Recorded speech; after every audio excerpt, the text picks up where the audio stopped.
Oke, sudah. Selamat siang, Bapak Ibu hadirin. Yang saya hormati Prof. Didik Jerahbini selaku Rektor Universitas Paramadina. Yang saya hormati pula Pak Sudirman Said selaku Ketua Institut Harkat Negeri, yang juga merupakan mantan Rektor Universitas Paramadina pada tahun 2005. Yang saya hormati Prof. Mahfud MD yang pernah menjabat selaku Menteri Koordinator Bidang Politik, Hukum, dan Keamanan Indonesia periode 2019 sampai dengan 2024. Yang saya hormati Pak Adrian Wijanarko selaku Koordinator Anti Korupsi Universitas Paramadina dan pengurus Asosiasi Dosen Pendidikan Anti Korupsi Indonesia, dan Ibu Alfi Kalia selaku dosen Universitas Paramadina yang juga akan menjadi moderator pada diskusi siang hari ini. Terima kasih atas kehadiran Bapak Ibu hadirin.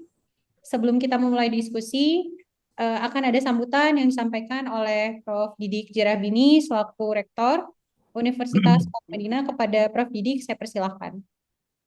Baik, bismillahirrahmanirrahim. Assalamualaikum warahmatullahi wabarakatuh. Ya. Waalaikumsalam. Di Paramadina, diskusi publik seperti ini menjadi tradisi ya.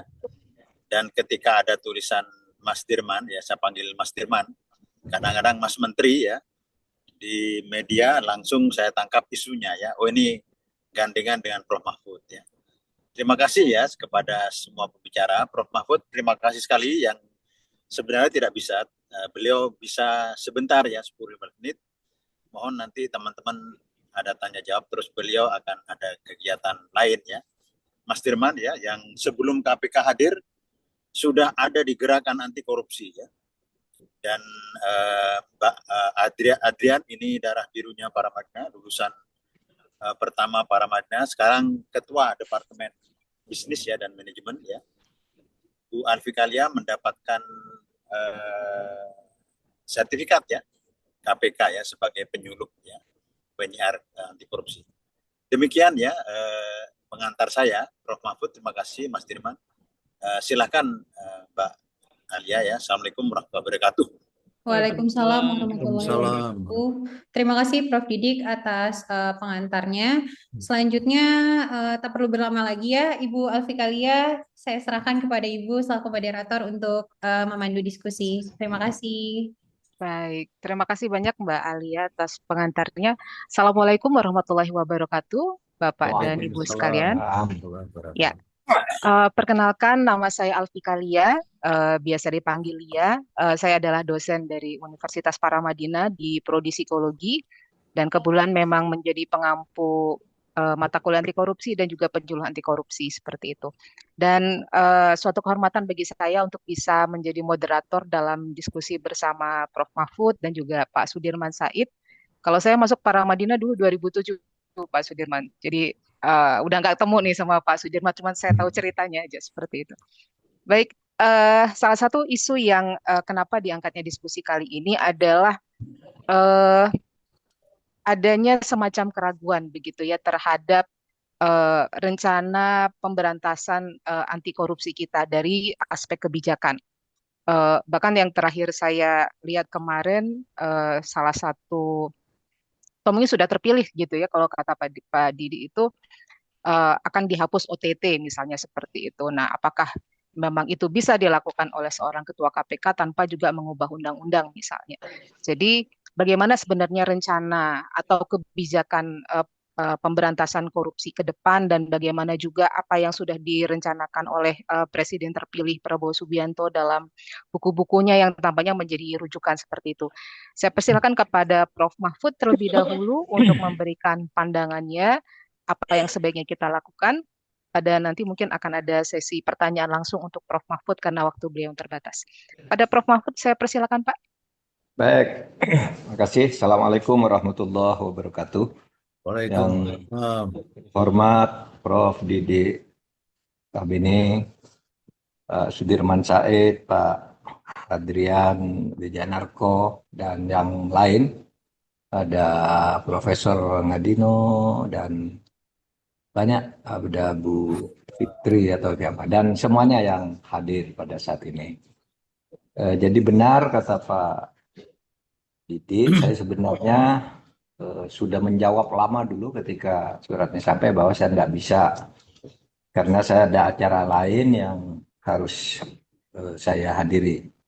Tapi Pak Prof. Didik kemarin 2 hari lalu itu pokoknya Pak Mahfud tolonglah meskipun hanya 7 menit 10 menit gitu. Maka hari ini ya kita jadi ketemu. Meskipun saya sendiri sebenarnya tidak punya lagi bahan baru mengenai apa yang perlu kita lakukan dan mengapa kita ragu gitu ya bahwa pemberantasan korupsi ini akan berjalan gitu. Semuanya sudah dibahas, orang juga semua sudah hampir semuanya juga saya sering bicarakan, sering bahas juga secara terbuka, tapi kita harus terus bersuara untuk menyuarakan ini. Terus terang kalau ditanya intinya, apakah kita masih punya harapan untuk pemberantasan korupsi, kebijakan pemberantasan korupsi pada waktu mendatang ini? Kalau dijawab singkat ya memang agak ragu. Di samping ada harapan, tapi juga ada keraguan. Nah, namun sebelum ke situ mari kita bersyukur dulu lah bahwa kemerdekaan Indonesia ini telah membawa kemajuan bagi bangsa Indonesia dan kita menjadi bagian yang turut menikmati pendidikan, ekonomi, mobilitas sosial, vertikal itu saya kira tidak bisa dihindari bahwa itu adalah berkah kemerdekaan. Sehingga oleh sebab itu kita bertanggung jawab, tidak boleh putus asa, dan harus terus berjuang agar Indonesia terus maju dan maju. Pemilu dengan segala kekurangannya, ya harus kita terima karena tidak ada jalan lain, gitu, untuk menolak karena semua instrumen politik dan hukum sudah kita gunakan dan kalah ya kalah gitu. Atau selesai sudah divonis, maka kita harus memandang ke depan. Kita harus terima kenyataan ini sebagai hal yang tidak bisa dihindari demi Indonesia terus berjalan. Tinggal kita mari terus mengisi Indonesia antara lain dengan menggencarkan pemberantasan korupsi karena ini sebenarnya salah satu penyakit terbesar di Indonesia. Korupsi itu berbarengan dengan penegakan hukum sebenarnya. Dan seperti kita sering dengar gitu, Bank Dunia itu sudah membagi porsi-porsi penanganan atas aset negara, aset bangsa kita itu, aset yang berupa sumber daya alam dan modal gitu, itu hanya 23%. Sisanya adalah aset-aset yang intangible, yang itu 77%, dan 44 dari yang 77 itu adalah masalah penegakan hukum.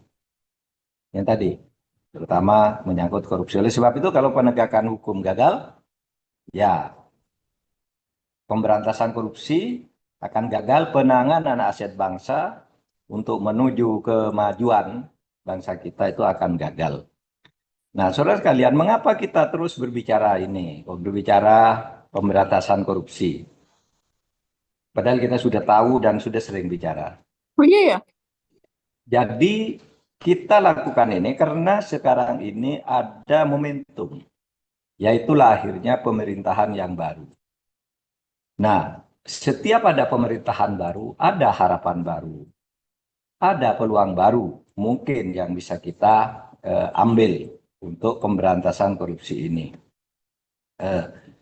Karena apa? Karena di negara demokrasi itu pergantian pemerintahan itu sebagai bagian dari demokrasi itu adalah untuk redistribusi kekuasaan. Nah, pemilu sudah mendistribusikan kekuasaan baru, lalu nah sekarang kita lihat dari distribusi ini apa yang bisa dilakukan.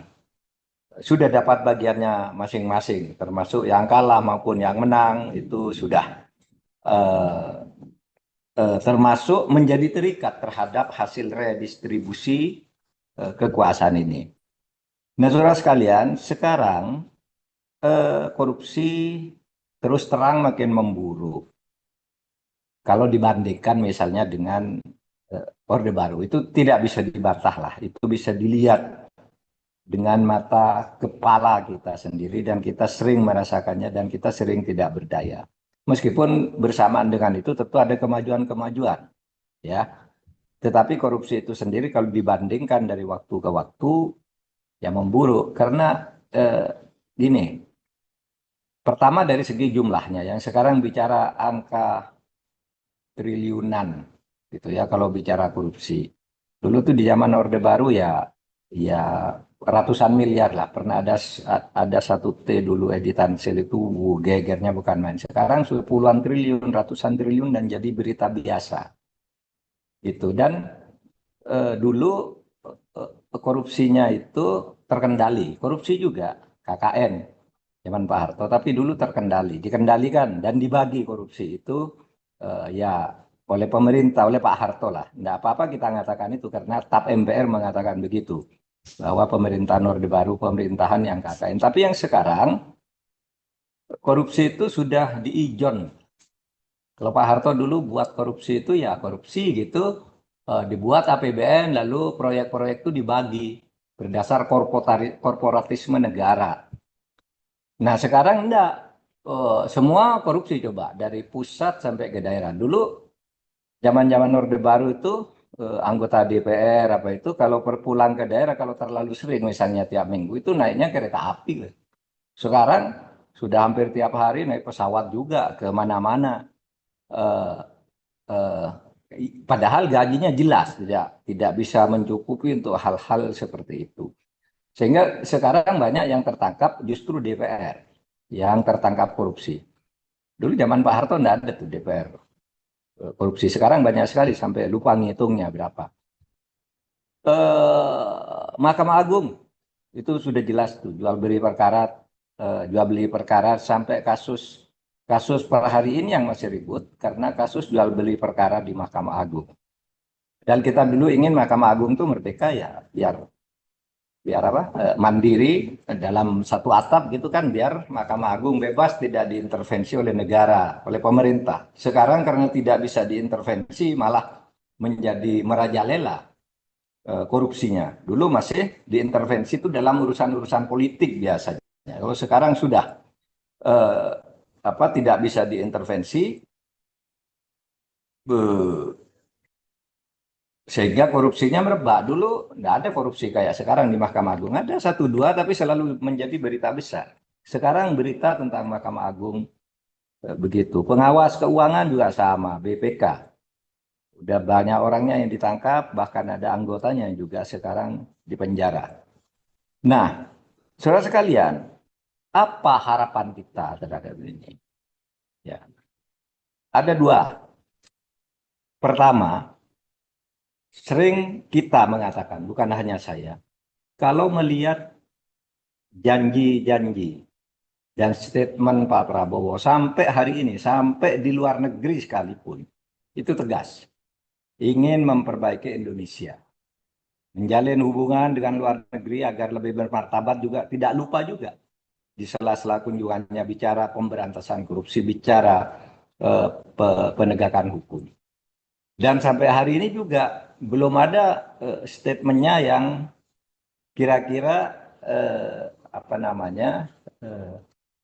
memburamkan harapan kita atas pemberantasan korupsi. Tetapi kemudian timbul keraguan karena sampai hari ini nih, persis 1 bulan hari ini pemerintah baru terbentuk. Kalau saya melihat ke tata pemerintahannya itu masih agak amburadul gitu ya. Saya belum melihat langkah-langkah baru, kebijakan baru.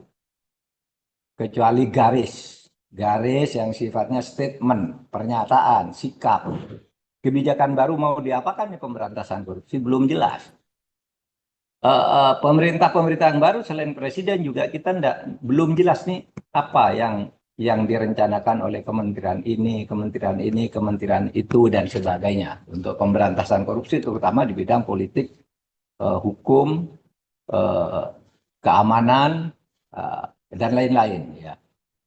Nah, saudara sekalian, nah itu sebabnya lalu ya gimana ya kalau kayak gini, kapan kita bisa melihat langkah-langkah yang lebih maju? Ini sudah sebulan, belum jelas nih mau kemana nih. Kecuali pernyataan-pernyataan bahwa korupsi harus diperangi. Kenapa kita ragu tentang itu? Ya karena begini, em, setiap presiden sejak dulu kan selalu berjanji memberantas korupsi. Selalu itu kampanyenya. Kalau di awal reformasi, oke lah, awal reformasi itu kayaknya cukup efektif pemberantasan korupsi ya. Begitu Pak Harto jatuh, lalu Pak Habibie memulai dengan demokratisasi pemberantasan korupsi jalan, lembaga-lembaga anti korupsi dan penegak hukum di bidang korupsi juga diperkuat, mafia peradilan maunya dihadang dengan komisi yudisial, kemudian ada Mahkamah Konstitusi untuk menghadang kesewenang-wenangan dalam produk legislasi. Itu di awal-awalnya bagus gitu. Tapi sekarang kan eh,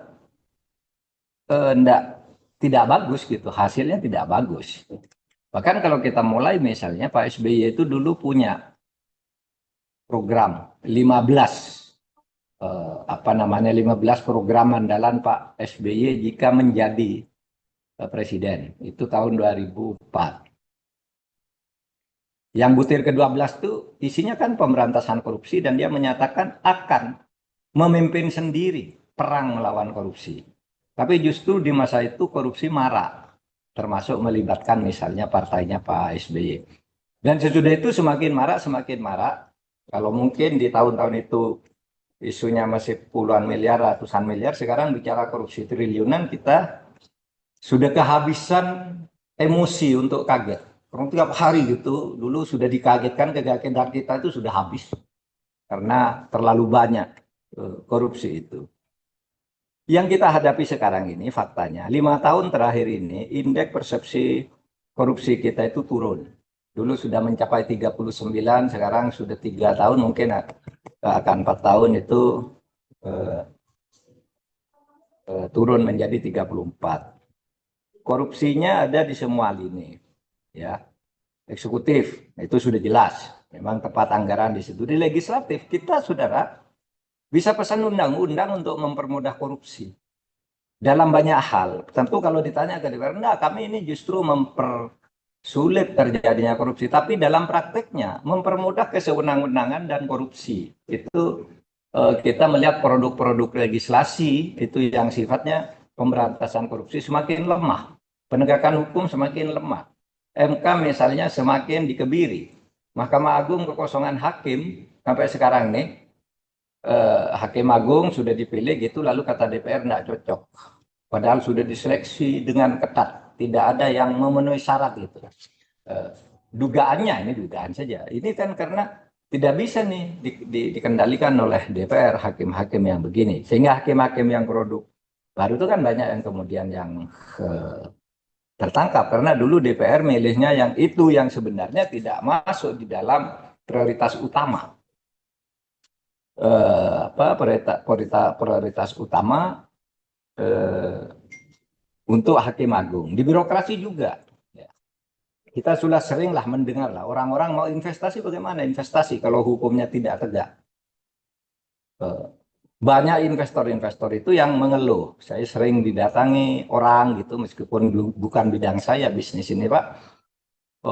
Dia bilang begini, gimana Pak, kami mau maju, sehingga kami misalnya ditangkap oleh penegak hukum, diajukan ke pengadilan karena katanya menyuap. Padahal kami diperas. Kalau kami ngurus sebuah perizinan itu diperas gini. Harus ini. Kalau enggak ya kami dibunuh, perusahaan kami mati. Tapi kalau kami nyuap lalu ketangkap, kalau kami membayar lalu ketangkap, membayar perusahaan itu lalu dibilang menyuap. Sehingga susah di Indonesia ini mencari kepastian hukum. Dan orang mengatakan, saya baru diskusi dengan Pak Yusuf Kalla tadi malam. Ya sebenarnya masalah utama kita tuh penegakan hukum aja kalau mau investasi itu mau lancar. Penegakan hukum itu sejajar dengan korupsi sebenarnya.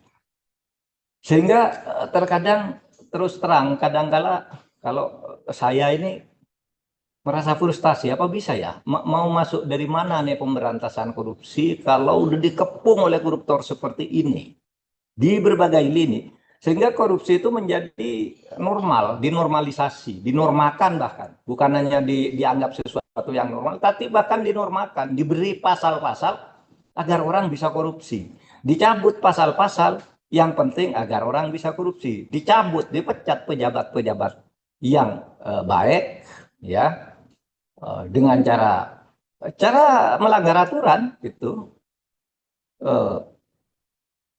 agar dia tidak ikut-ikut menghalangi korupsi. Nah, ya saya kira fenomena atau fakta yang terjadi di Mahkamah Konstitusi, bagaimana seorang hakim tidak ada salahnya sama sekali tiba-tiba diganti oleh DPR. Alasannya apa ketika ditanya? Karena dia tidak membawa aspirasi DPR, sering membatalkan, sering mengalahkan DPR di Mahkamah Konstitusi gitu. Nah, padahal hakim tuh bukan wakil DPR, hakim MK tuh bukan wakil DPR di MK. Dia dipilih oleh DPR sudah itu independen. Sampai hanya bisa diberhentikan kalau masa pensiun masuk atau meninggal dunia atau mengundurkan diri. Gitu. Nah, ini dipecat tanpa alasan apa-apa kecuali alasan bahwa dia tidak ikut tidak seirama dengan garis politik DPR. Nah, itu salahnya karena salah paham mereka, karena dulu MK itu dibentuk bukan untuk menjadi wakil DPR atau wakil presiden atau wakil Mahkamah Agung, tetapi satu lembaga cuma mereka yang milih lalu independen. Nah, saudara, apa juga yang kita hadapi dalam penanganan korupsi? Sulit memberantas korupsi itu karena koruptor itu melakukan korupsi itu dengan cara melanggar hukum, dan itu bisa cepat dilakukan. Sementara kita menegakkan hukum harus mengikuti aturan hukum. Nggak boleh sembarang menangkap, nggak boleh sembarang menersangkakan, sudah ada curiga gitu, nggak boleh sebelum ada dua alat bukti. Nah, sementara koruptornya jalan terus, merusak kehidupan kita berbangsa dan negara. Sehingga saya pernah mengatakan nih, sekarang ini korupsi itu seperti kita mau berburu kijang di kebun binatang atau berburu kijang di Istana Bogor gitu. Kijangnya udah banyak, sama koruptornya udah banyak. Kalau mau tinggal nangkep aja yang mana gitu. Saking banyaknya korupsi, nggak usah cari-cari sebenarnya. Ya. Nah, kesan yang sering muncul gitu, sekarang ini orang tertangkap korupsi karena apes. Bukan karena sebuah langkah penegakan hukum yang terencana, itu karena apes saja. Yang lain korupsi aman kok. Nah, ini apes. Apesnya apa? Satu, kehilangan pattern politik. Pattern politiknya hilang, pattern politiknya ganti, tangkap ya. Saya tidak punya lagi. Yang kedua, tidak punya uang untuk nyuap, untuk ngurus perkara. Gitu. Nah, itu kesan-kesan umum di dalam studi-studi di berbagai fakultas hukum. Nah, itu apa penyebabnya korupsi? Itu apa saja tuh. Langkah yang terencana bersungguh-sungguh mana ada selama ini. Hanya orang apes yang kena. Nah, saudara, ada lagi. Aparat kita itu lebih takut kepada penjahat daripada kepada rakyat. Sehingga pernah ada satu himbauan Pak Presiden Jokowi yang sangat bagus di awal tahun 2022 itu ketika di Bali. Dan itu mewakili fakta situasi penegakan hukum dan penegak hukum, aparat penegak hukum di Indonesia. Itu kita Pak Jokowi mengatakan, para Kapolda, para Kapolres, Anda ini melindungi rakyat. Kalau diangkat menjadi pejabat, yang disuani pertama tuh tokoh masyarakat, tokoh-tokoh ormas keagamaan, bukan sowan kepada preman. Nah, ini karena dulu banyak polisi itu diangkat atas usul preman, atas usul penjahat. Sudah diangkat di satu tempat, yang ditemani pertama itu, disuani pertama itu preman, bertemu pertama itu dengan preman.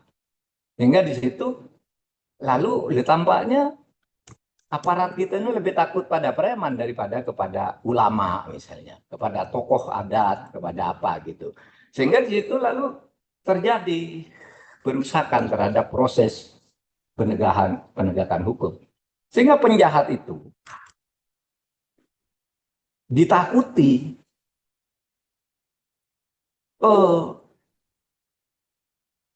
karena mendikte, ya, mendikte dan mengancam. Sehingga aparat kita bukan hanya takut pada penjahat, tapi juga didikte oleh penjahat. Wah, saya punya banyak pengalaman gitu. Mau ngurus apa gitu, terus tiba-tiba pejabat yang mau sungguh-sungguh itu sudah dia terpental, dipindah. Ya analisisnya, wah itu kan karena dia tidak disukai oleh preman itu, oleh mafia itu. Dan mafianya selalu ngancam, kalau kamu main-main dengan proyek saya nanti kamu pindah betul. Dan itu banyak yang terjadi gitu. Tentu kalau diurut-urut pasti ada alasannya. Enggak, inilah promosi lah. Enggak, ini sudah 6 tahun di situ. Ini sudah 2 tahun. Enggak, ini diperlukan di tempat lain. Gitu. Tapi sebenarnya dibuang. Karena dia mau berbuat baik melaksanakan tugas di daerahnya itu. Ini masalah-masalah yang kita hadapi. Sudah sekalian, sekarang persoalannya apa yang kita lakukan? Jika pembangunan hukum mengacu pada teorinya Friedman, kan hukum itu kalau mau bagus 3 aja. 1, substansi hukumnya harus bagus, isi aturannya bagus. Yang kedua, kelembagaannya atau struktur kelembagaan hukumnya bagus dan budaya hukumnya bagus. Kalau dalam catatan saya, substansi hukum sudah kita buat kok berkali-kali dan semua ada ide bagus dibawa ke DPR dibahas, sudah semua didiskusikan. Budaya hukum kita sebenarnya di luar hukum korupsi, di luar hukum korupsi.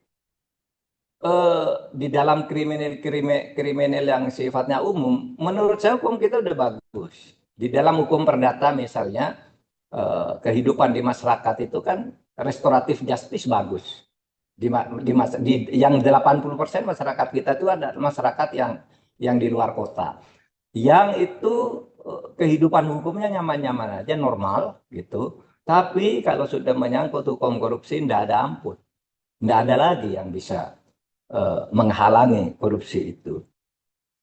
Itu di mana masalahnya? Kalau ada substansi hukum sudah kita buat semua, budaya hukum sudah bisa diperbaiki, apalagi sudah ada sekarang peraturan tentang restoratif justice, hukum sebagai alat harmoni gitu ya. Tidak usah banyak ke pengadilan lah, selesaikan secara damai kalau itu bukan kasus-kasus yang besar. Menyangkut kehidupan masyarakat sehari-hari di kampung itu, saudara, restoratif justice hidup jalan di bawah kepala desa, di bawah polsek dan sebagainya, jalan di berbagai di pedesaan itu, sehingga Indonesia terasa aman dan nyaman. Tapi kalau sudah menyangkut soal korupsi, tidak bisa. Struktur kita menjadi lemah, menjadi lembek, dan hanya bisa menangkap orang yang apes saja. Coba Anda bayangkan nih, ketika saya jadi Menko itu ada seorang mantan komandan Kodim di Garut atau Cianjur gitu, ada Jawa Barat. Dia ngantar cucunya karena sudah pensiun, memarkir sepeda motornya di depan sebuah toko. Maaf, bukan rasis ini. Kebetulan toko itu milik Cina. Bukan rasis, tapi ini kasus. Saya sedang di Jawa Timur waktu itu. Ini di Garut berita. Tiba-tiba dibunuh. Mantan dandim ini. Dibunuh di depan toko itu. Tahu enggak berita, sudah ada berita pembunuhan itu? Polisi mengumumkan ini sudah terjadi perdamaian. Sehingga orang yang membunuh itu dilepas. Udah damai katanya. Saya berteriak dari Jawa Timur, enggak boleh pembunuhan itu ada perdamaian. Korupsi, pembunuhan, pembegalan, itu enggak boleh ada damai. Yang ada damai itu kan restoratif justice, kasus-kasus kecil. Sehingga waktu itu saya dari Surabaya ngutus staf juga ke sana. Ada seorang maijen, kemudian ada staf khusus ke sana. Lalu ditahan, baru ditangkap. Saya katakan enggak boleh menyalahgunakan restoratif justice. Itu pikiran saya. Kok bisa orang membunuh gitu kan? Berarti orang itu tunduk pada preman, bukan tunduk pada aturan. Dan itu menjadi lebih besar masalahnya kalau sudah nyangkut korupsi, pungutan-pungutan liar dan sebagainya. Nah, saudara sekalian, saya kembali ingin mengatakan, semua kita sudah disurikan, apakah masih ada harapan? Ya, saya katakan tadi ya agak ragu, kalau statementnya oke, harapannya besar dari Pak Prabowo, tapi sekarang kita menunggu.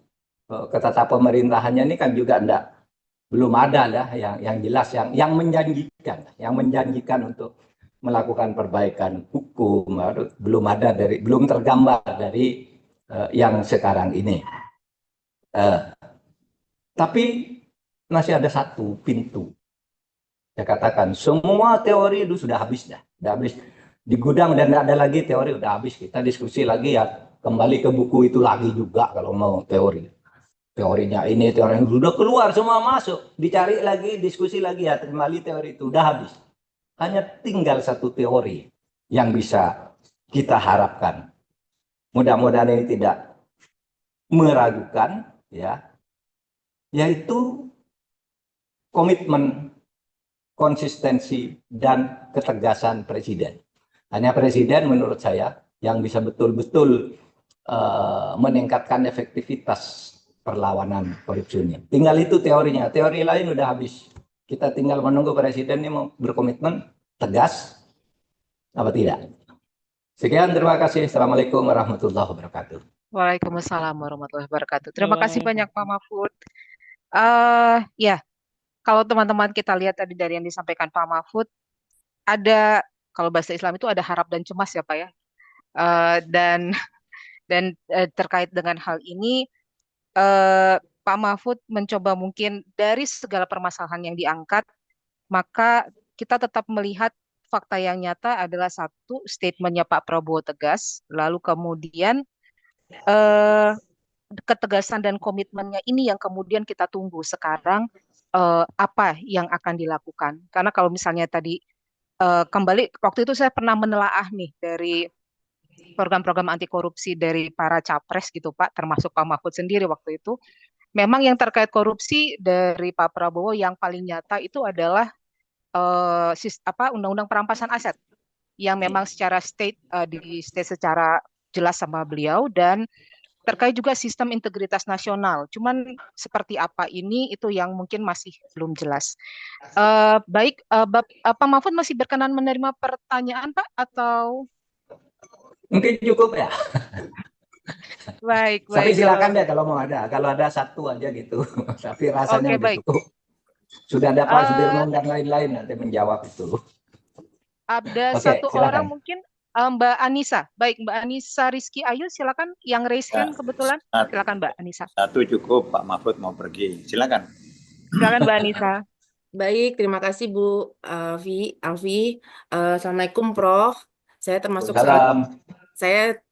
pengagum Prof gitu ya, karena menurut saya pribadi Prof Mahfud adalah salah satu tokoh nasional yang sampai sekarang saya pribadi melihat masih cukup konsisten untuk menerapkan hidup lifestyle yang sederhana ya Prof, dari sejak Prof menjabat berbagai macam sampai hingga Menko dan bahkan Cawapres pun Prof juga saya lihat cukup konsisten menjadi figur yang bisa dicontoh lah oleh kami generasi muda dengan hidupnya sederhana. Nah, sedikit Prof, saya mau bertanya gitu ya Prof, satu sebagai generasi muda sendiri itu kan sekarang ada budaya flexing yang seperti dinormalisasi yang pada akhirnya perilaku korupsi itu secara tidak sadar gitu seperti tadi ya seperti kata Prof itu dinormalisasi gitu ya. Nah, kira-kira bagaimana ya Prof untuk di kondisi demikian agar generasi muda itu tetap maksudnya di kondisi tokoh untuk panutan hidup sederhana atau lifestyle yang tidak flexing itu sudah semakin sedikit, tetapi kita generasi muda bisa terus mengelola optimisme kita terhadap penegakan korupsi di Indonesia. Itu satu, Prof. Lalu yang kedua, penurunan Mungkin singkat saja ya Mbak Anissa. Oh ya, maaf. Yang kedua Ya. adalah terkait penegakan hukum korupsi dengan dalih penegakan hukum korupsi untuk meningkatkan IPK yang memang 5 tahun terakhir menurun ya, Prof.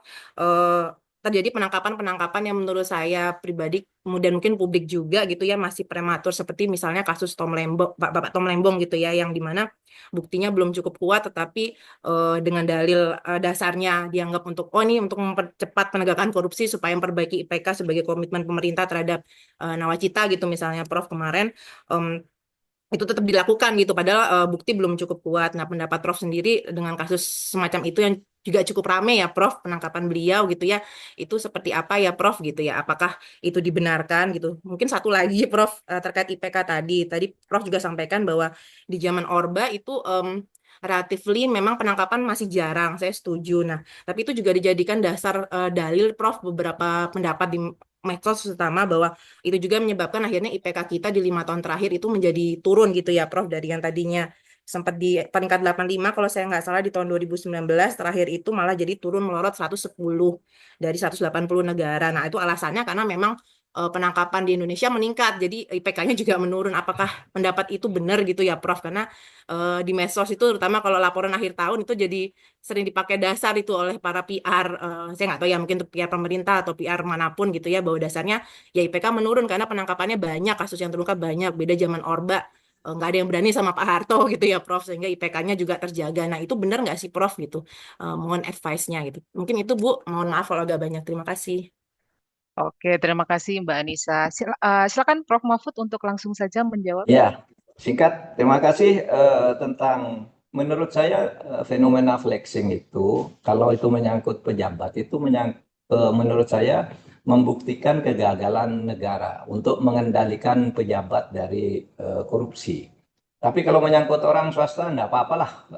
Kan kita dulu merdeka kan gitu agar orang juga yang mau bermewah-mewah silahkan bermewah-mewah asal berdasar aturan hukum dan menurut usahanya sendiri. Tapi kalau untuk aparat itu tidak boleh karena kecuali ada ukuran-ukuran yang sudah dimiliki, ada sejumlah harta yang dimiliki sebelum menjadi pejabat. Itulah sebabnya ada zaman reformasi itu kita lalu membentuk LHKPN, laporan harta kekayaan penyelenggara negara. Itu kan biar tahu. Nah, ini sekarang enggak ada efek dari sebuah LHKPN yang sifatnya proaktif dilakukan oleh pemerintah. Saya tunjukkan satu kasus yang dimana seseorang ini sekarang sudah dipenjarakan. Itu baru ketahuan kalau korupsi sesudah anaknya menabrak orang lain, menambara anak lain, dan minta damai. Dan dilayani oleh polisi semula untuk damai. Mau dipakai apa? Pasal kelalaian. Saya datang ke rumah sakit, nggak bisa kayak gini pasal kelalaian. Ini harus pembunuhan berencana atau pembunuhan yang memang dilakukan dengan sengaja. Upaya pembunuhan dan penganiayaan berat. Nah, waktu itu. Nah, itu kan kemudian anak ini kan terekam bahwa dia punya mobil sekian setiap hari, mobilnya ganti-ganti sekolah ini. Lalu ditanya, itu anaknya siapa sih? Saya bilang, itu anaknya apa ini? Pejabat punya menteri, punya kekayaan sebesar itu hanya eselon 3. Gitu. Lalu saya tanya ke PPATK, karena saya ketua tim PPATK, ketua nasional komisi itu. Nah, saya tanya PPATK itu hartanya berapa sih itu? Kok anaknya punya kayak gini? Pak, ini orang ini sudah kami laporkan punya masalah pencucian uang di Kementerian Keuangan sejak tahun 2009. Nggak ada yang menindak, udah dilaporkan, nggak ditindak. Baru ada kasus itu terungkap. Lalu dicari hartanya ketemu di mana-mana. Itu pun yang apa namanya bisa dikejar. Ada yang mungkin sudah dicuci kita nggak tahu juga. Nah, itu flexing. Nah, oleh sebab itu bagi saya pengawasan terhadap perkembangan harta kekayaan pejabat sesuai dengan profilnya itu harus diperketat. Oleh sebab itu kita dulu ngajukan undang-undang perampasan aset, ngajukan rancangan undang-undang tentang pembatasan belanja uang tunai. Itu agar terkontrol setiap uang masuk dari mana, keluar kemana, gitu. Kan itu kan gitu. Kalau ada diduga korupsi, sebelum ada putusan final rampas asetnya, sebelum lari, Karena tuh perkara tuh kadang-kala ada korupsinya, orangnya lari. Lalu hartanya ngambang. Sampai akhirnya kasusnya hilang, ganti pejabat, tidak diproses lagi. Nah, sekarang kita ajukan undang-undang perampasan aset dan orang kalau mau belanja, ya pakai uang, pakai bank gitu. Saya mau kirim uang ke Mas Sudirman. Nih, saya kirim uang sekarang 5 juta. Dari rekening nomor berapa ke nomor rekening nomor berapa. Nah, karena kalau tidak ada ini, itu batasnya 100 juta ya, yang di dalam RUU itu. Kalau saya kirim 150 juta, dari rekening saya nomor berapa, bank di mana, untuk apa, dan rekeningnya Pak Sudirman apa. Sehingga nanti bisa dicek, Anda dapat uang ini dari mana, untuk apa, di situ kan tertulis. Nah, sekarang ini korupsi, karena Anda pakai undang-undang pembatasan belanja itu, orang bawa berkoper-koper uang, tukar tas di pesawat, yang satu berisi kertas, satu berisi uang, dolar, tasnya sama lalu ditukar di atas. Yang satu hakim nerima yang 5 uang, yang nyuap itu nerima tas, koper yang hanya isinya kertas, kertas kosong, kertas koran bekas gitu. Nah itu flexing itu juga gaya hidup yang tidak baik lah kalau dianut. Tetapi kalau dikaitkan dengan pejabat seperti itu. Bagi saya Mbak, yang kasus Tom Lembong itu, ya saya lebih cenderung ingin mengatakan politisasi dulu, politisasi. Politisasi itu beda dengan kriminalisasi. Kalau kriminalisasi itu orang tidak melakukan perbuatan salah, dicarikan pasal agar menjadi salah. Itu kriminalisasi. Kalau politisasi itu dipolitisir. Seperti ini saya lihat yang Tom Lembong ini loh. Tom Lembong membuat itu sudah lama. Seumpama pun salah, kenapa kok dibiarkan? Nah, sesudah Tom Lembong ada 4 menteri lagi yang melakukan hal yang sama. Nah, itu yang menurut saya lebih sekarang ini politisasi, belum kriminalisasi. Tapi kita lihat perkembangannya, gitu. Apa benar itu politisasi atau kriminalisasi? Kalau hukum itu benar, mestinya dari Tom Lembong itu akan berjalan ke berikutnya. Kalau hukumnya benar, paling tidak dijelaskan. Berikutnya mengeluarkan juga, tapi enggak. Ini dasarnya kan begitu. Nah itu belum ada penjelasan. Apalagi yang Tom Lembong itu unsur kerugian negara belum diumumkan, bukan belum ketemu. Bahwa dia memperkaya orang lain, iya. Melanggar aturan, iya. Mungkin ya, karena katanya ada kebijakan resmi waktu itu tidak boleh dan sebagainya, seperti dikatakan oleh Rike di DPR. Eh, tapi kerugian negaranya apa? Nah kita tunggu ini perkembangannya. Terakhir tentang turunnya, karena banyak OTT, banyak ditangkap, maka berarti korupsi di tempat kita itu banyak, sehingga indeks persepsi korupsinya turun. Saya kira enggak. Tidak mesti kalau kok semakin banyak orang ditangkap dalam 5 tahun terakhir ini, sehingga lalu TII misalnya, Transparansi Internasional Indonesia itu yang mengumumkan kok turun terus. Itu karena banyak penangkapan. Saya kira enggak, ada ukuran-ukuran yang objektif. Nanti Pak Sudirman yang pernah memimpin TII ini, Masyarakat Transparansi Indonesia dulu Pak Sudirman, enggak salah, bersama Prof. Kusnadi. Itu bisa menjelaskan ukuran-ukuran apa SIGI internasional tentang korupsi itu tidak sembarangan, bukan lalu kalau banyak ditangkap lalu kesimpulannya berarti korupsinya banyak. Enggak, bisa saja karena banyak ditangkap berarti penegakan hukumnya banyak, bisa begitu. Tentu itu ada ukuran-ukurannya, tidak bisa disimpulkan sepihak begitu. Terima kasih. Assalamualaikum warahmatullahi wabarakatuh. Saya mohon pamit. Waalaikumsalam warahmatullahi wabarakatuh. Terima kasih banyak Pak Mahfud. Ini sebenarnya ada banyak tulisan di chat Pak, tapi kayaknya masih belum bisa kayaknya ya untuk dijawab Belum oleh bisa. Pak Mahfud. Oke, baik. Terima kasih banyak Pak Mahfud. Saya mendapatkan Yo, juga makasih. banyak hal yang eh, apa namanya bisa menjadi gambaran kita juga. Kalau dari sudut pandang Pak Mahfud itu menurut saya adalah tipe orang yang melihat fakta yang ada itu seperti apa. Dan mari kita berpegang pada fakta itu dan kita tunggu kelanjutannya seperti apa. Dan juga poin yang juga saya catat itu adalah informal leader itu ternyata sangat berperan dalam kasus-kasus yang berhubungan dengan korupsi, begitu. Nah, di sini untuk melanjutkan diskusi kita ada bersama kita Bapak Sudirman Said dan juga Koordinator Mata Kuliah Anti Korupsi Universitas Paramadina ada Mas Adrian Wijanarko. Nah, kita lanjutkan saja. Pak Sudirman, sudah siap, Pak? Insya Allah. Oke, baik. Sudah di spotlight. Bangga Pak Dirman, waktu dan tempat saya persilakan. Terima kasih. Saya ingin buka dengan salam. Assalamualaikum warahmatullahi wabarakatuh. Selamat sore, salam Waalaikumsalam warahmatullahi sejahtera untuk kita semua. Yang saya hormati tuan rumah Prof. Didik, kemudian Mas Adrian Wikanarko, tapi juga Ibu Moderator, Mbak Moderator, Mbak Lia, dan juga Prof. Mahmud meskipun sudah meninggalkan arena. Kita mengerti beliau sangat sibuk sekali. Juga ada di sini Prof. Ngadino di layar, kemudian ada sahabat saya Mas Aman, ada Dr. Yoni Rizal juga, dan lain-lain. Terima kasih untuk kesempatan ini dan sebetulnya walaupun tidak janjian, tapi apa-apa yang jadi pemikiran dan saya tulis dalam paparan ini mungkin 80% sama dengan pikiran Prof. Mahmud. Jadi eh, tidak ada hal baru, tapi tidak apa-apa, nanti saling melengkapi. Saya sangat terkesan dengan tadi ya, garis bawah atau underline dari Prof. Mahmud.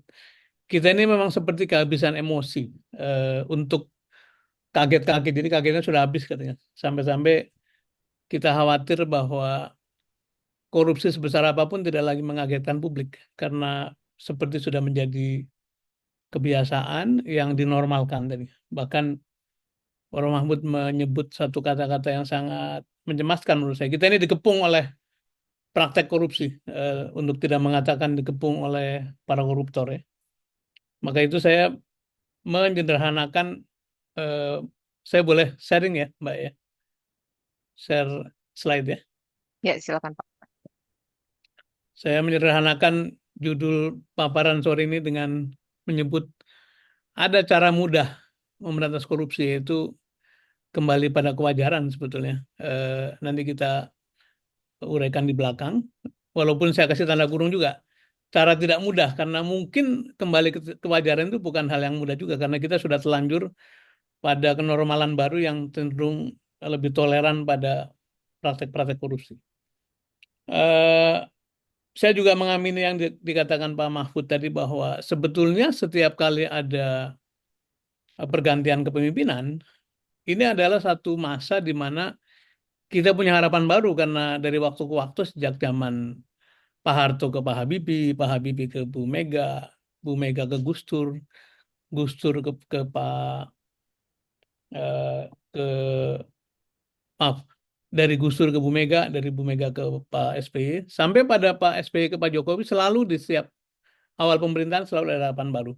Sebagai contoh, saya itu menjadi menteri karena pada waktu memilih kabinet itu Pak Jokowi menggunakan KPK sebagai lembaga yang melakukan screening. Jadi menteri-menteri yang dipilih pada waktu itu adalah menteri yang diperkirakan tidak punya kasus apa-apa, dan saya adalah orang yang terakhir masuk karena konon calon-calon menteri SDM pada waktu itu semuanya mendapatkan stabilo merah atau kuning tahun 2014. Nah, bagaimana dengan Pak Prabowo? Kita tentu masih ingat pidato pelantikan beliau yang sangat gegap gempita, dan saya juga men-tweet pidato beliau karena seperti memberi harapan baru, angin segar ya. Misalnya salah satu penggalan kalimatnya itu, saya akan cek kembali anggaran, saya akan sisihkan anggaran khusus untuk pemberantasan korupsi. Bahkan dikatakan kalau dia lari ke Antartika, aku kirim pasukan khusus untuk mencari mereka ke Antartika. Ini kan suatu ekspresi yang sebetulnya benar-benar memberi harapan dan diucapkan di forum resmi yang dihadiri oleh para duta besar dan di broadcast ke seluruh dunia. Jadi kita dalam posisi menunggu, karena saya menyebutnya too short to judge ya, untuk menyimpulkan apapun terlalu pendek. Pidato diucapkan pada tanggal 20 Agustus, kemudian diulang pada waktu Rapim Partai Gerindra, dan sekarang baru bulan November. Jadi kita tunggu apakah pidato itu akan diikuti dengan langkah-langkah yang nyata. Nah, walaupun tadi dikatakan Pak Mahfud sudah tidak tahu apa lagi yang dibicarakan, tapi baik aja saya share beberapa perspektif. Pertama, sedalam mana sih korupsi itu? Saya kira KPK sejak 2004 sampai 2024, 20 tahun lamanya, tidak jelek sama sekali. walaupun ada pandangan dari waktu ke waktu selalu mengalami penurunan kualitas kepemimpinan, tapi 1.600 kasus itu tidak sedikit. Kemudian kita lihat pejabat negara atau penyelenggara negara yang terlibat atau terbukti terlibat dalam korupsi ini dari mulai ini rekor yang sangat memprihatinkan karena kita punya 7 lembaga tinggi negara tapi 5 diantaranya masuk penjara karena korupsi. Ada 344 anggota legislatif, ada menteri, kepala lembaga, 25 gubernur. Kalau dulu kan 34 provinsi. Jadi kita bayangkan 25 dari 34 provinsi gubernurnya masuk penjara juga. Sesuatu yang memberi satu pesan bahwa pada level elit memang kita ini sangat parah karena semua titik-titik penting itu terkena wabah atau terkena penyakit korupsi dan angka-angka lain. Ini sepintas saja. Kalau teman-teman lihat di sini, hampir seluruh sektor itu kena, bahkan pendidikan yang merupakan hulu dari moral dan etik itu juga kena. Kemudian sosial yang harusnya menjadi tangan negara untuk membantu yang paling lemah juga ada korupsinya. Jadi apalagi infrastruktur, apalagi pertambangan, apalagi APBN dan perbankan. Jadi lihat semua lini ada korupsinya. Begitupun dari sisi kerugian negara, Ibu Bapak sekalian. Dari tahun 2013 yang dimonitor dengan baik oleh teman-teman ICW, terus-menerus mengalami kenaikan. Lihat grafik ungu yang makin tahun makin panjang. Jadi merata di seluruh sektor, tapi juga dari waktu ke waktu makin besar angka korupsinya. Karena itu, tadi dikatakan oleh Pak Mahfud, tidak heran kalau dalam 10 tahun terakhir, setelah kita susah payah dari tahun 99 ya, dengan reformasi 98, kemudian kita mengagendakan berbagai perbaikan, dari mulai Presiden Habibie, Presiden Abdurrahman Wahid, kemudian Ibu Mega, Pak SBY, terus-menerus mengalami kenaikan indeks, tapi di tangan Presiden terakhir sebelum Pak Prabowo, kembali pada titik di mana kita berangkat, yaitu sekitar 34-an. Itu artinya mengalami stagnasi, bahkan mengalami penurunan. Di sini dikatakan bahwa Pak Jokowi adalah satu-satunya presiden era reformasi, pasca reformasi yang konsisten mengalami penurunan IPK, tapi juga satu-satunya presiden yang memberikan izin untuk melakukan revisi Undang-Undang KPK, yaitu melalui surat presiden yang menyebabkan terbukalah pintu bagi pelemahan institusi KPK itu. Ada cerita yang memilukan juga, di periode terakhir ini pimpinan KPK-nya sangat lemah dari segi moral dan etik ya. 4 dari 5 pemimpin terkena masalah etik, kita sudah tahu semua. Kemudian kepalanya atau ketua KPK-nya jadi tersangka karena pemerasan. Dan sampai sekarang belum ada tindak lanjut. Tapi juga oknum pegawai yang menunggu orang yang dipenjara memeras narapidana. Kemudian sebaliknya, ironisnya adalah pegawai-pegawai, penyidik-penyidik yang punya kekuatan moral dan integritas dan juga kompetensi malah terkena screening melalui yang disebut sebagai tes wawasan kebangsaan. Kita juga tahu semua ini. Jadi sudahlah hukumnya dilemahkan oleh pimpinan tertinggi pada waktu itu, kemudian praktek di dalamnya mengalami pelemahan oleh para pimpinan maupun pegawainya sendiri. Sementara elemen yang menjadi pendukung utama, yang menjadi kekuatan malah disingkirkan. Hari ini kita mendapat berita menarik karena baru saja terpilih 5 pimpinan KPK yang baru melalui proses fit and proper test di DPR. Dan ada kejadian yang ditulis oleh Harian Kompas cukup panjang hari ini, yaitu bagaimana anggota DPR itu menyambut dengan tepuk tangan karena salah satu calon pimpinan yang terpilih dan sekarang terpilih itu menyampaikan pandangan akan menghapus OTT. Ini seperti polisi yang mengatakan saya tidak akan lagi menggunakan pistol atau borgol gitu ya.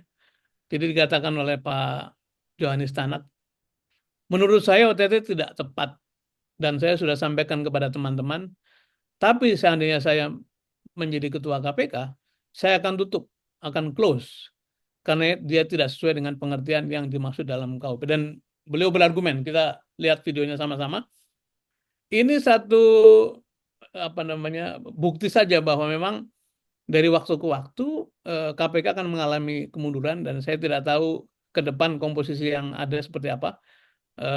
Sama dengan Pak Mahfud, mari kita doakan, mari kita berharap bahwa tim baru ini memahami suasana krisis dan mudah-mudahan bisa melakukan perbaikan.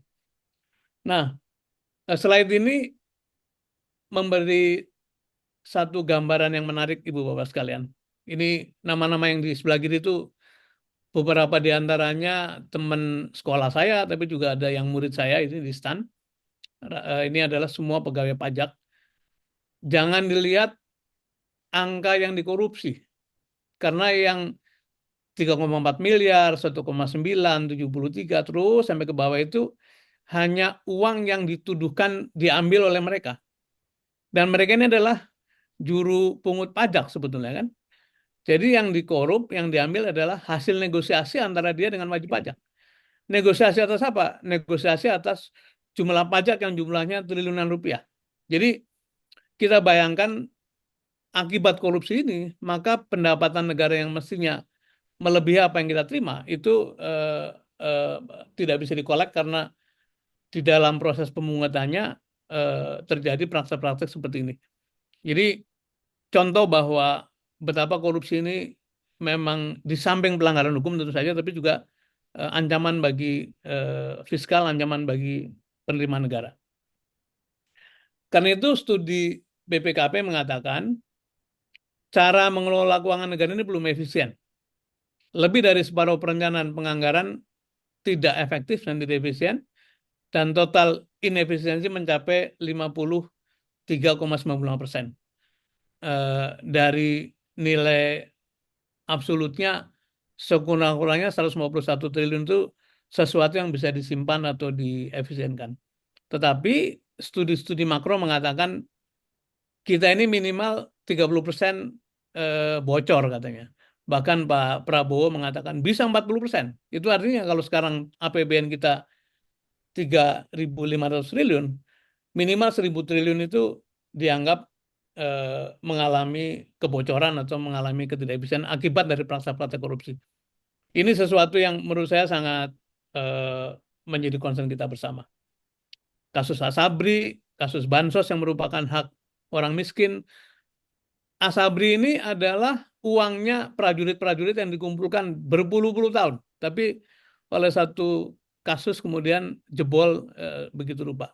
Kemudian juga izin ekspor minyak sawit menyebabkan kerugian 12 triliun.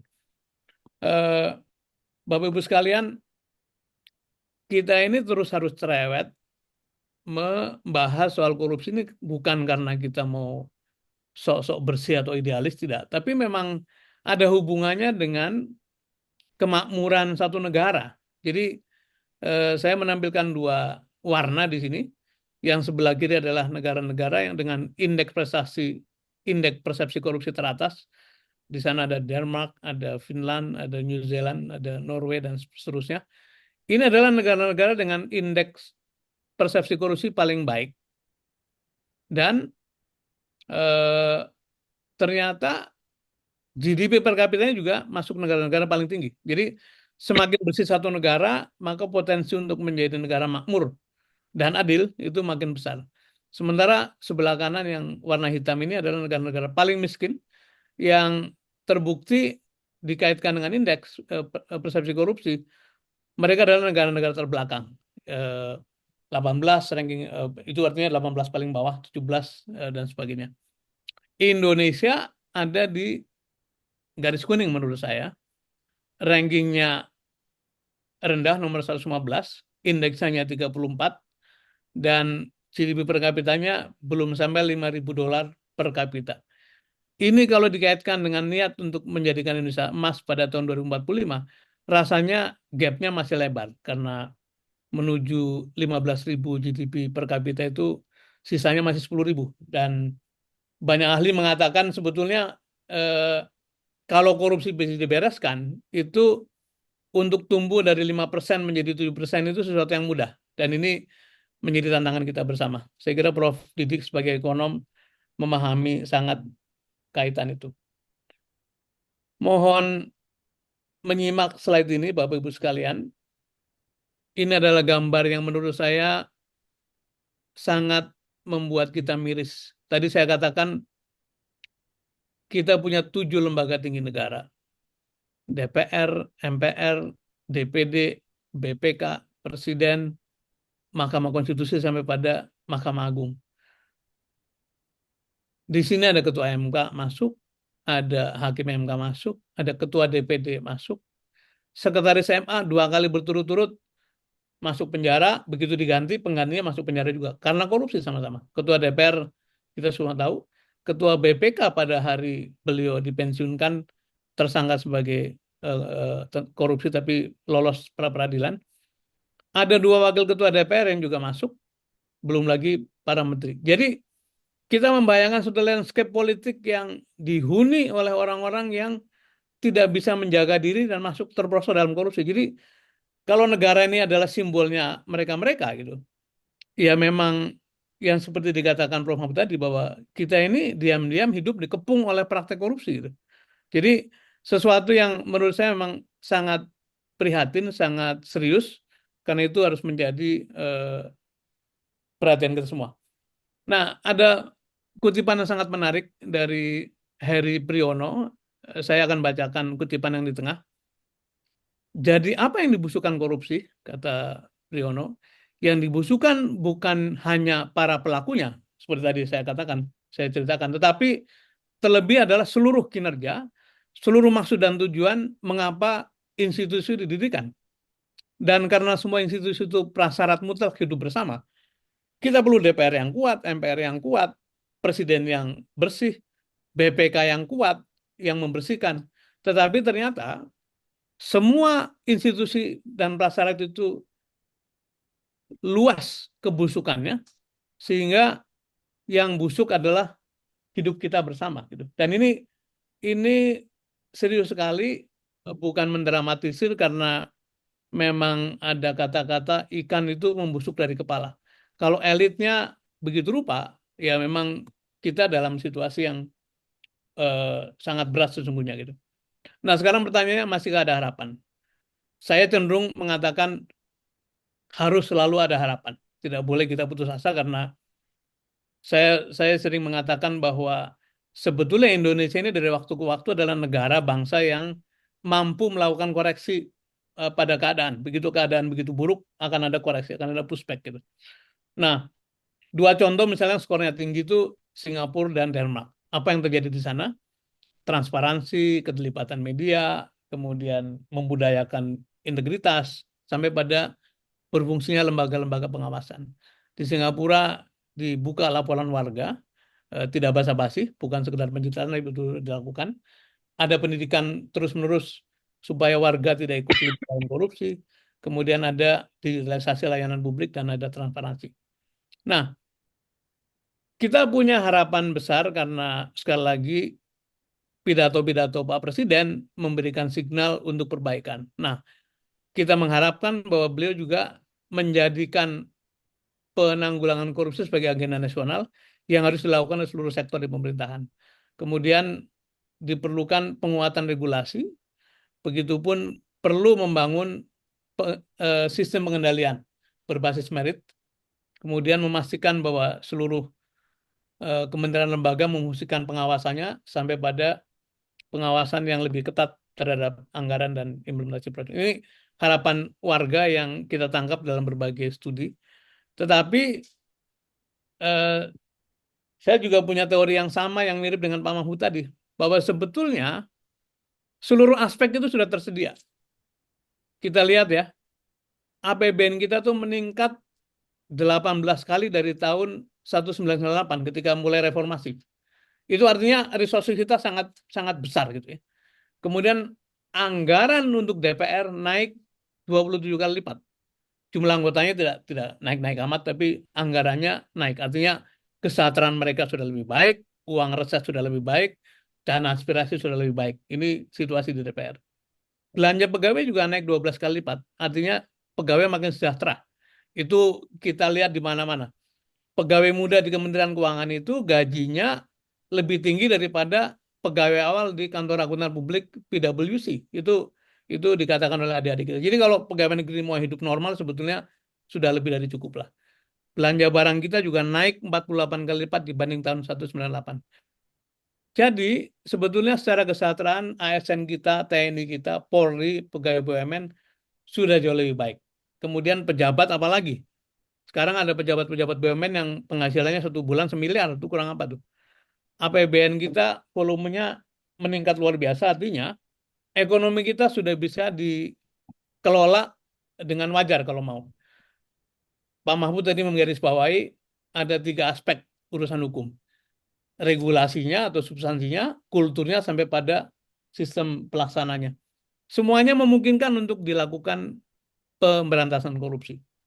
Jadi, yang diperlukan sekarang adalah sebetulnya mengembalikan fungsi leadership. Fungsi utama leadership adalah memberikan teladan. Teladan untuk hidup normal, hidup wajar. Karena kalau kita bicara hukum, bicara regulasi sudah tersedia semua. Kalau ngomong dulu orang korupsi karena penghasilan kurang, tidak ada alasan sekarang.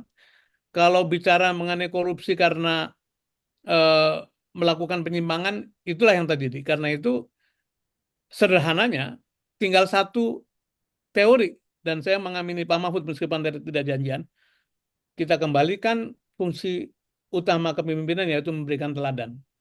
Hidup normal, hidup wajar, hidup sederhana, tidak neko-neko, dan kembali pada kewajaran. Itu yang diperlukan. Karena bila kita terus-menerus mengejar hukum, hukumnya bisa diotak-atik. Tapi kalau kita kembalikan fungsi leadership pada keteladanan, pada kebaikan, pada keluhuran, maka orang yang duduk di kepemimpinan akan melakukan tindakan-tindakan itu. Saya kira itu yang bisa disampaikan sebagai sharing. Mungkin ini terlalu menyederhanakan, tapi sebetulnya ini adalah satu ultimate bahwa tanpa keterlibatan top leader, tidak mungkin korupsi akan diberantas. Dan itu sudah terbukti di mana-mana, terbukti di Indonesia juga bahwa ketika pimpinan tertinggi tidak komit pada penanggulangan korupsi, maka semua dilemahkan dan terjadilah seperti yang sekarang kita alami bersama-sama. Kita masih punya harapan, mudah-mudahan para pemimpin baru, baik presiden, wakil presiden, para menteri, para direksi BUMN, dan seluruh nanti pemimpin yang terpilih di pilkada ke depan bisa mengembalikan fungsi dan kita bisa mengatasi penyakit yang meresahkan warga Indonesia, warga dunia bahkan. Terima kasih. Saya kembalikan pada moderator. Assalamualaikum warahmatullahi wabarakatuh.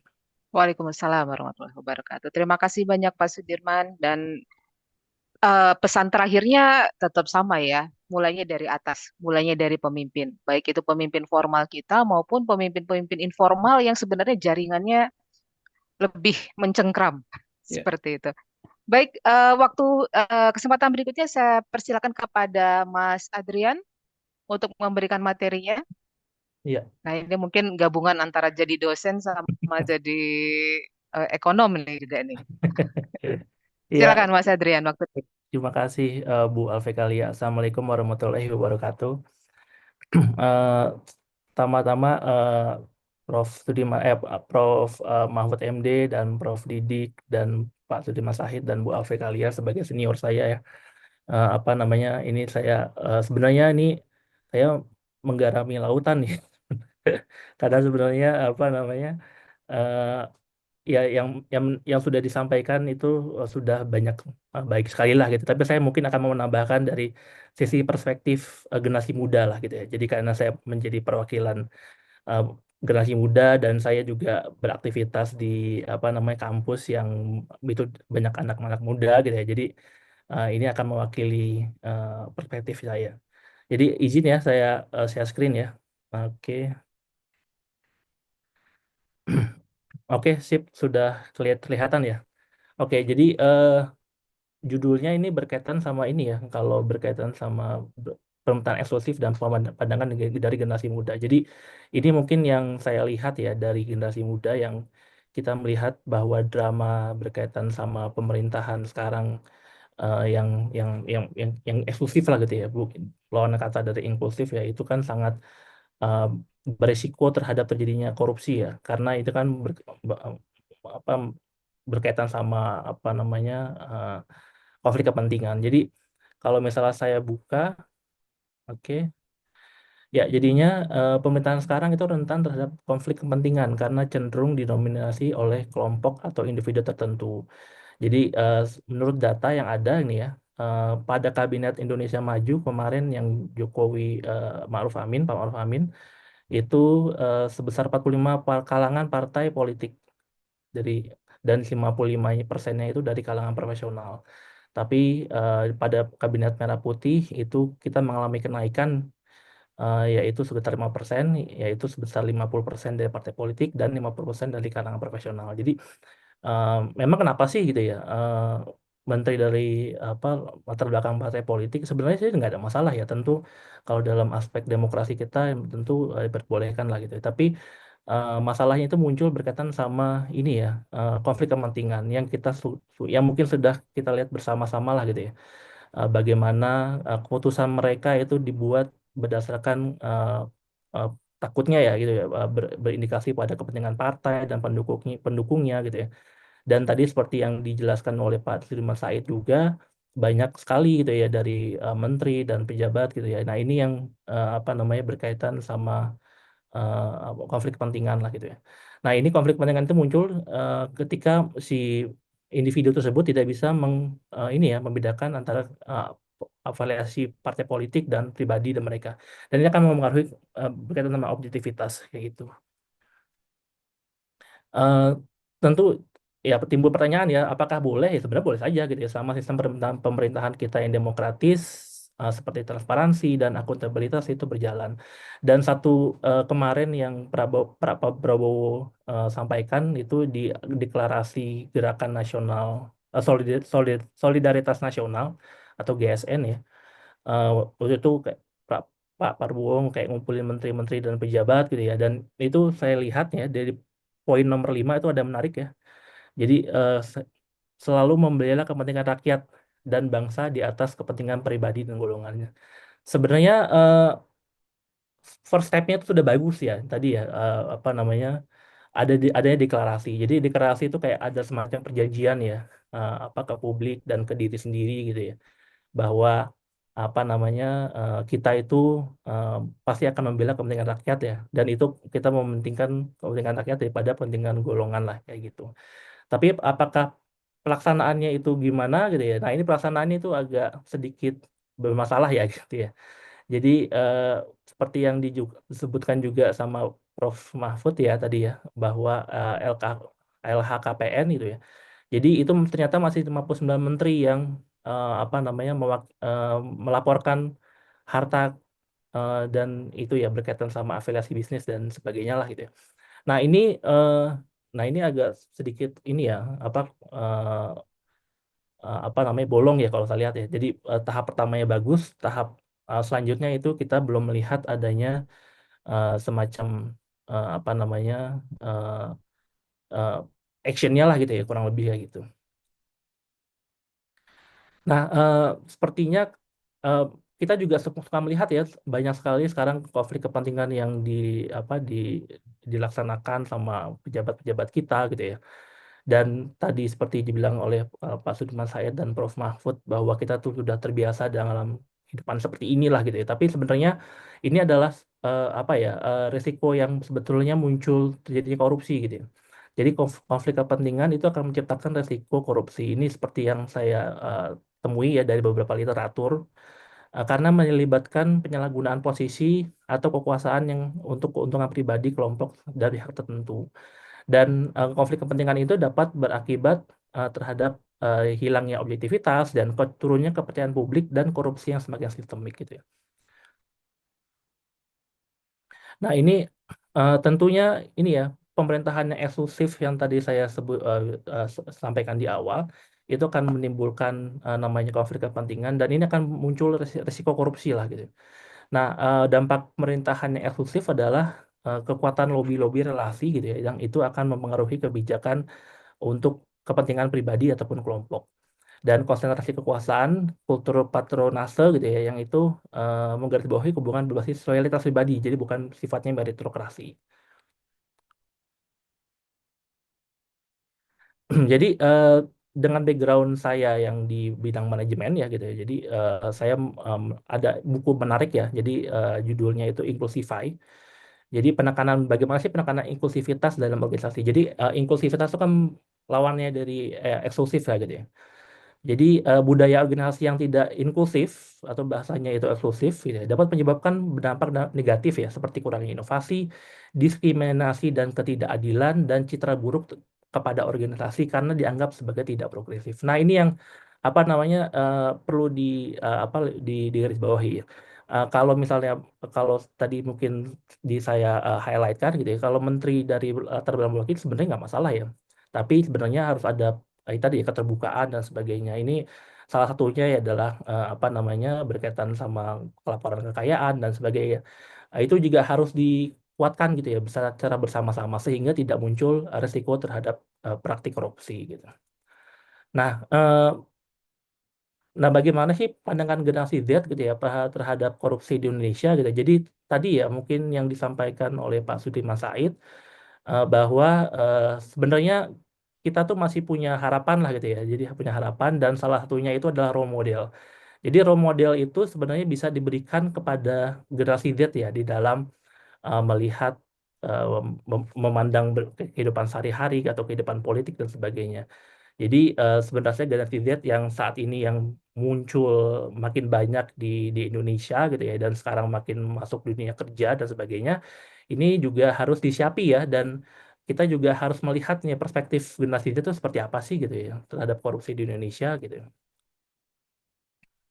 Nah, jadi ada survei yang dilakukan oleh IDN Research Institute gitu ya. Jadi eh, kita melihat ya lima 50 sorry 15% itu responden sangat tidak puas terhadap keadaan demokrasi di Indonesia. Jadi sebenarnya ini adalah apa namanya lampu kuning lah gitu ya. Jadi di kehidupan kita bahwa demokrasi kita itu dianggap sebagai tidak puas gitu ya. Jadi 15% dari generasi Z itu dianggap tidak puas terhadap demokrasi dan 59% yang itu 60%-nya gitu ya, kurang lebih 60%, jadi 70% lebih gitu ya. Ini kualitas demokrasi itu kurang gitu ya. Jadi kita yang selama ini melaksanakan proses demokrasi itu masih dianggap tidak puas gitu ya generasi Z ini. Nah, ini sebenarnya menjadi ini ya lampu kuning buat kita lah gitu ya. Jadi berkaitan sama proses demokrasi kenegaraan kita yang kita lakukan sehari-hari. Nah, ada pertanyaan menarik lagi dari ya ini yang IDN Media gitu ya tadi lanjutannya. Jadi apa sih apa imagine kalau Indonesia itu di masa mendatang gitu ya. Apa sih yang Indonesia itu idealnya seperti apa ya gitu ya. Nah, jadi sebesar 65,7 ya. Ini paling banyak ya. Ini kalau kita lihat angkanya itu besar sekali. Generasi muda menginginkan supremasi hukum dan juga memiliki sistem anti korupsi yang kuat dan dihormati di kancah global. Nah, ini yang sama seperti yang tadi dijelaskan oleh Prof. Mahmud dan Pak Sudirman Said bahwa kita harus memiliki hukum yang kuat dan salah satunya itu berkaitan dengan sistem anti korupsi yang sangat kuat. Karena kenapa dirasa oleh generasi Z seperti ini? Karena kualitas layanan publik generasi Z itu melihat masih terkendala ya dengan masalah korupsi yang sangat banyak.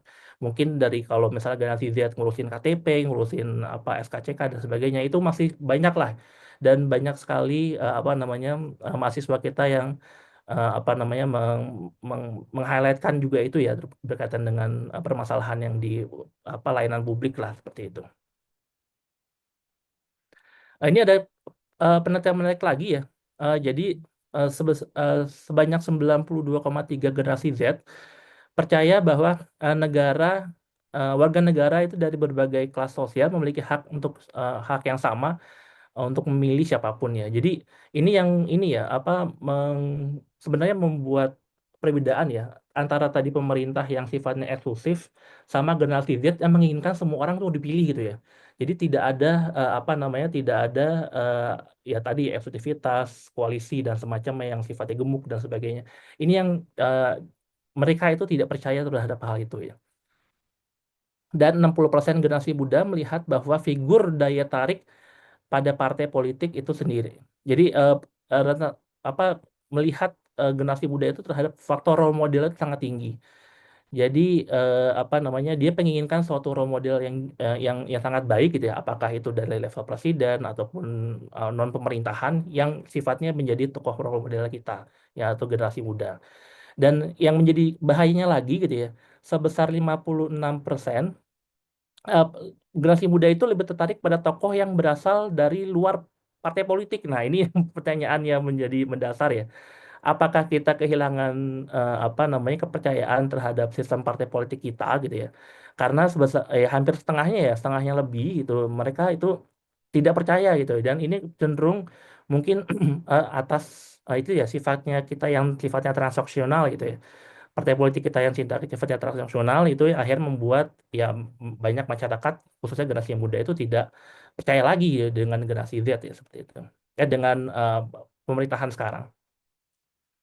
Lalu selanjutnya lagi konflik kepentingan antar elit politik terjadi terus-menerus mengakibatkan kaum muda menjadi lebih apatis dan tidak menggunakan hak pilih dalam pemilu. Nah, ini yang sangat mungkin kalau ada antara lampu merah sama lampu kuning ya, ini menjadi tengah-tengahnya lah. Ya, ini kalau misalnya anak muda itu tidak melihat pesimis ya dengan keadaan demokrasi kita dan akhirnya menjadi lebih apatis dalam kegiatan pemilu ya, ini menjadi bahaya sebenarnya gitu ya. Jadi partisipasi generasi muda terhadap partisipasi politik ini menjadi lebih rendah gitu ya. Dan sebanyak 70% setuju bahwa partisipasi politik yang telah dilakukan dapat berkontribusi untuk melakukan perubahan dan berbagai aspek kehidupan. Jadi mereka masih ini ya masih meng-highlightkan adanya uh, harapan besar ya terhadap proses politiknya gitu. Walaupun memang tadi sifatnya tidak percaya dan sebagainya, tapi mereka masih percaya ya bahwa 70% itu kontribusi politik, partisipasi politik itu dapat berkontribusi terhadap kehidupan yang lebih baik lah seperti itu. Nah, jadi solusinya apa sih gitu ya? Tentu kita tidak hanya melemparkan permasalahan saja ya. Jadi solusinya memang tanggung jawab tidak hanya jatuh kepada KPK, Kepolisian, Kejaksaan Agung dan faktor pihak-pihak yang sifatnya lembaga negara ya. Jadi lembaga negara tuh sebenarnya perlu ini juga ya berkontribusi full ya penuh ya terhadap kegiatan pemberantasan korupsi. Jadi gerakan anti korupsi oleh lembaga-lembaga negara merupakan wujud tanggung jawab untuk memberantas korupsi dalam birokrasi pemerintahan. Nah, itu yang sifatnya faktor yang sifatnya formal lah gitu ya. Tapi juga ada satu ide lagi gitu ya sebenarnya yang bisa digunakan, yaitu adalah partisipasi generasi muda ya, yang itu sangat penting sekali untuk diterapkan, ditanam sejak dini terhadap pemberantasan korupsi. Jadi terlibatannya generasi muda dalam gerakan anti korupsi itu dapat mengupaya kolektif ya. Karena generasi muda itu sifatnya maunya yang kolektif, yang bersama-sama dan sifatnya itu dari sosial media dan sebagainya yang sifatnya dari bawah ke atas ya. Itu akan menciptakan pemerintahan yang bersih sekaligus mengubah norma sosial menjadi lebih peduli terhadap akuntabilitas dan keadilan. Jadi ini ya kalau misalnya kita lihat sedikit background tentang generasi Z, jadi mereka itu tech savvy, kreativitas, sangat kreatif, mau menerima perbedaan dan sifatnya toleran sekali gitu ya, senang berekspresi dan sifatnya FOMO. Dan itu sebenarnya bisa digunakan sebagai ini ya, mendorong mereka itu sifatnya untuk pencegahan korupsi ya. Jadi generasi Z itu merupakan ujung tombak dari pencegahan dan pemberantasan korupsi di Indonesia. Tapi masalahnya hanya 5% dari 5% dari generasi muda menunjukkan tingkat optimisme terhadap pemberantasan korupsi. Jadi sangat kecil sekali ya, hampir hampir hampir 95% itu generasi muda itu tidak percaya terhadap pemberantasan korupsi. Nah, ini kita harus siapkan ya dalam seperti apa? Dalam sifatnya role model ya. Nah, ini pendekatan generasi muda kita juga ya bisa dilakukan. Ini cara contohnya dilakukan oleh KPK ya. Jadi ada digital campaign, komunitas anak muda, gamifikasi, kolaborasi dengan influencer, dan juga pendidikan anti korupsi yang sifatnya di perguruan tinggi. Jadi tadi seperti yang saya bilang, jadi generasi Z itu perlu sekali yang namanya faktor role model lah gitu. Jadi mereka itu sekarang itu tidak tahu ya siapa saja yang sih harus kita contoh gitu ya, dan karena tadi Pak Sudirman Said juga sudah bilang apa namanya kita dikelilingi oleh apa namanya kegiatan korupsi dan sebagainya. Jadi kita menyontohnya ke siapa gitu ya. Nah ini yang sangat kurang sekali. Jadi kita butuh satu role model gitu ya. Apakah itu dari pihak presiden atau pihak pemerintahan ataupun di luar pemerintahan yang mampu menjadi apa namanya sosok yang generasi Z itu pegang gitu ya. Sehingga mereka itu akan terus belajar gitu ya dan uh, mudah-mudahan akan menanamkan ya ini ya apa namanya berkaitan sama anti korupsi sejak dini ya. Jadi seperti yang kita lakukan juga di Paramadina, kita secara resmi juga menjadi universitas pertama di Indonesia yang mewajibkan kegiatan anti korupsi dan kalau di kita itu kegiatan itu tidak hanya melihat dalam perspektif hukum ya, tapi juga berkaitan sama aspek psikologis, ada perilaku, budaya, agama, manajemen, ekonomi dan lain-lain. Jadi kita tuh melihat dalam sisi yang berbeda apa multidisiplin lah gitu. Yang kita sudah lakukan adalah seperti itu dan yang mungkin yang mungkin diperlukan lagi tadi ya itu adalah berkaitan sama tokoh leadership ya yang situ adalah role model. Mungkin itu aja dari saya, eh, Bu Afikalia, saya kembalikan. Baik, terima kasih banyak Mas Adrian.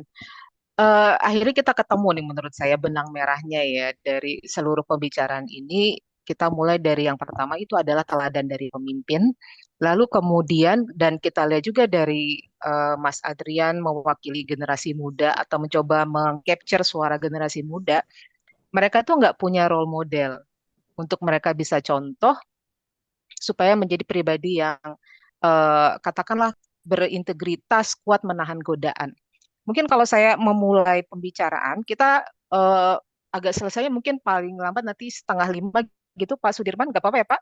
Karena kita tadi Pak Mahfud juga cukup panjang ternyata, begitu. Baik, eh, mungkin pertanyaan kalau saya mau memulai begitu. Menurut Pak Sudirman, kalau saya bisa melihat Pak Dirman mungkin bisa menjadi salah satu contoh teladan lah ya kalau misalnya yang tampil di muka publik yang dikenal orang ada Pak Sudirman ada termasuk orang yang berintegritas. Pertanyaannya mungkin seperti ini. Bagaimana seseorang bisa tetap tahan berintegritas dalam lingkungan yang bombardir tadi? Bagaimana caranya bertahan untuk tidak apa namanya ya menjadi lemah gitu? Karena pastinya entah itu ancaman, entah itu tawaran yang lebih menarik Ya. begitu. Nah, ini yang sebenarnya menurut saya gimana caranya kita bertahan dan bagaimana kemudian kita menyadari kalau kita tuh dilihat orang gitu, dicontoh orang. Dan mungkin pertanyaan selanjutnya untuk Mas Adrian, anak muda itu perlu contoh yang seperti apa, Mas? Kira-kira yang bakal dia lihat, yang bakal dia tiru oleh generasi Z itu adalah yang seperti apa sih? Sehingga para tokoh-tokoh integritas, tokoh anti korupsi ini memang juga bisa menampilkan yang memang bisa ditiru, bisa ter apa namanya, ter-highlight gitu sama para generasi muda. Maka silakan Pak Dirman dulu mungkin. Baik, makasih Mbak Lia. Ini ya sharing perjalanan karir pengalaman karena saya pernah di BPKP, saya pernah di BUMN, pernah mimpin Pindad, pernah di Pertamina, BUMN paling besar dan mengurus hal yang sangat sensitif ya, migas. Tapi juga pernah di SDM, pernah memimpin kementerian. Menurut saya ada 3 aspek yang harus dipegang untuk terus bisa menjaga diri dari hanyut dengan lingkungan seperti ini. Nomor 1, kita mesti menyadari terus-menerus bahwa being in public itu adalah memang public domain dan karena itu harus tahu batas antara privat dan publik gitu. Itu terus harus disadarkan. Dengan begitu kita bisa membatasi mana urusan publik, mana urusan pribadi dan tadi praktek konflik of interest yang diceritakan oleh Mas Adrian bisa dihindari. Itu 1. Yang kedua, kelihatannya kuncinya itu begitu masuk ke dalam public leadership, terutama di top management, apakah menteri, apakah gubernur, bupati, presiden, apalagi, memang harus sudah selesai dengan diri sendiri. Jadi tidak lagi berniat atau punya motivasi mencari, termasuk anggota DPR. Karena anggota DPR itu kan datang ke dalam struktur itu dengan mengatakan pilihlah saya gitu. Harusnya kan kalau orang mengatakan pilihlah saya itu harus sudah orang yang selesai dengan barusan di chatbox ada yang bertanya bagaimana caranya kita mencari teladan kalau lingkungan kita orang-orang yang masuk anggota DPR DPRD itu motifnya kepengen mengambil anggaran gitu. Itu memang sesuatu yang salah kaprah. Tapi eh, yang kedua adalah orang yang masuk ke dalam leadership harusnya sudah mendefinisikan I am done with myself, saya selesai. Nah, yang ketiga bagaimana cara menjaganya? Ada pepatah katanya kita adalah siapa di sekeliling kita gitu. Nah, karena itu kelilinglah diri kita dengan orang-orang yang satu visi, satu nilai, berteman dengan orang-orang yang bisa menjaga. Dan pada akhirnya yang keempat adalah kita tahu koridor. Jadi kalau tadi kan kita akan menghadapi tekanan, menghadapi godaan, menghadapi macam-macam. Pada satu titik kita harus mengatakan this is enough. Saya nggak bisa lagi mentolerir itu karena koridornya harus kita jaga betul.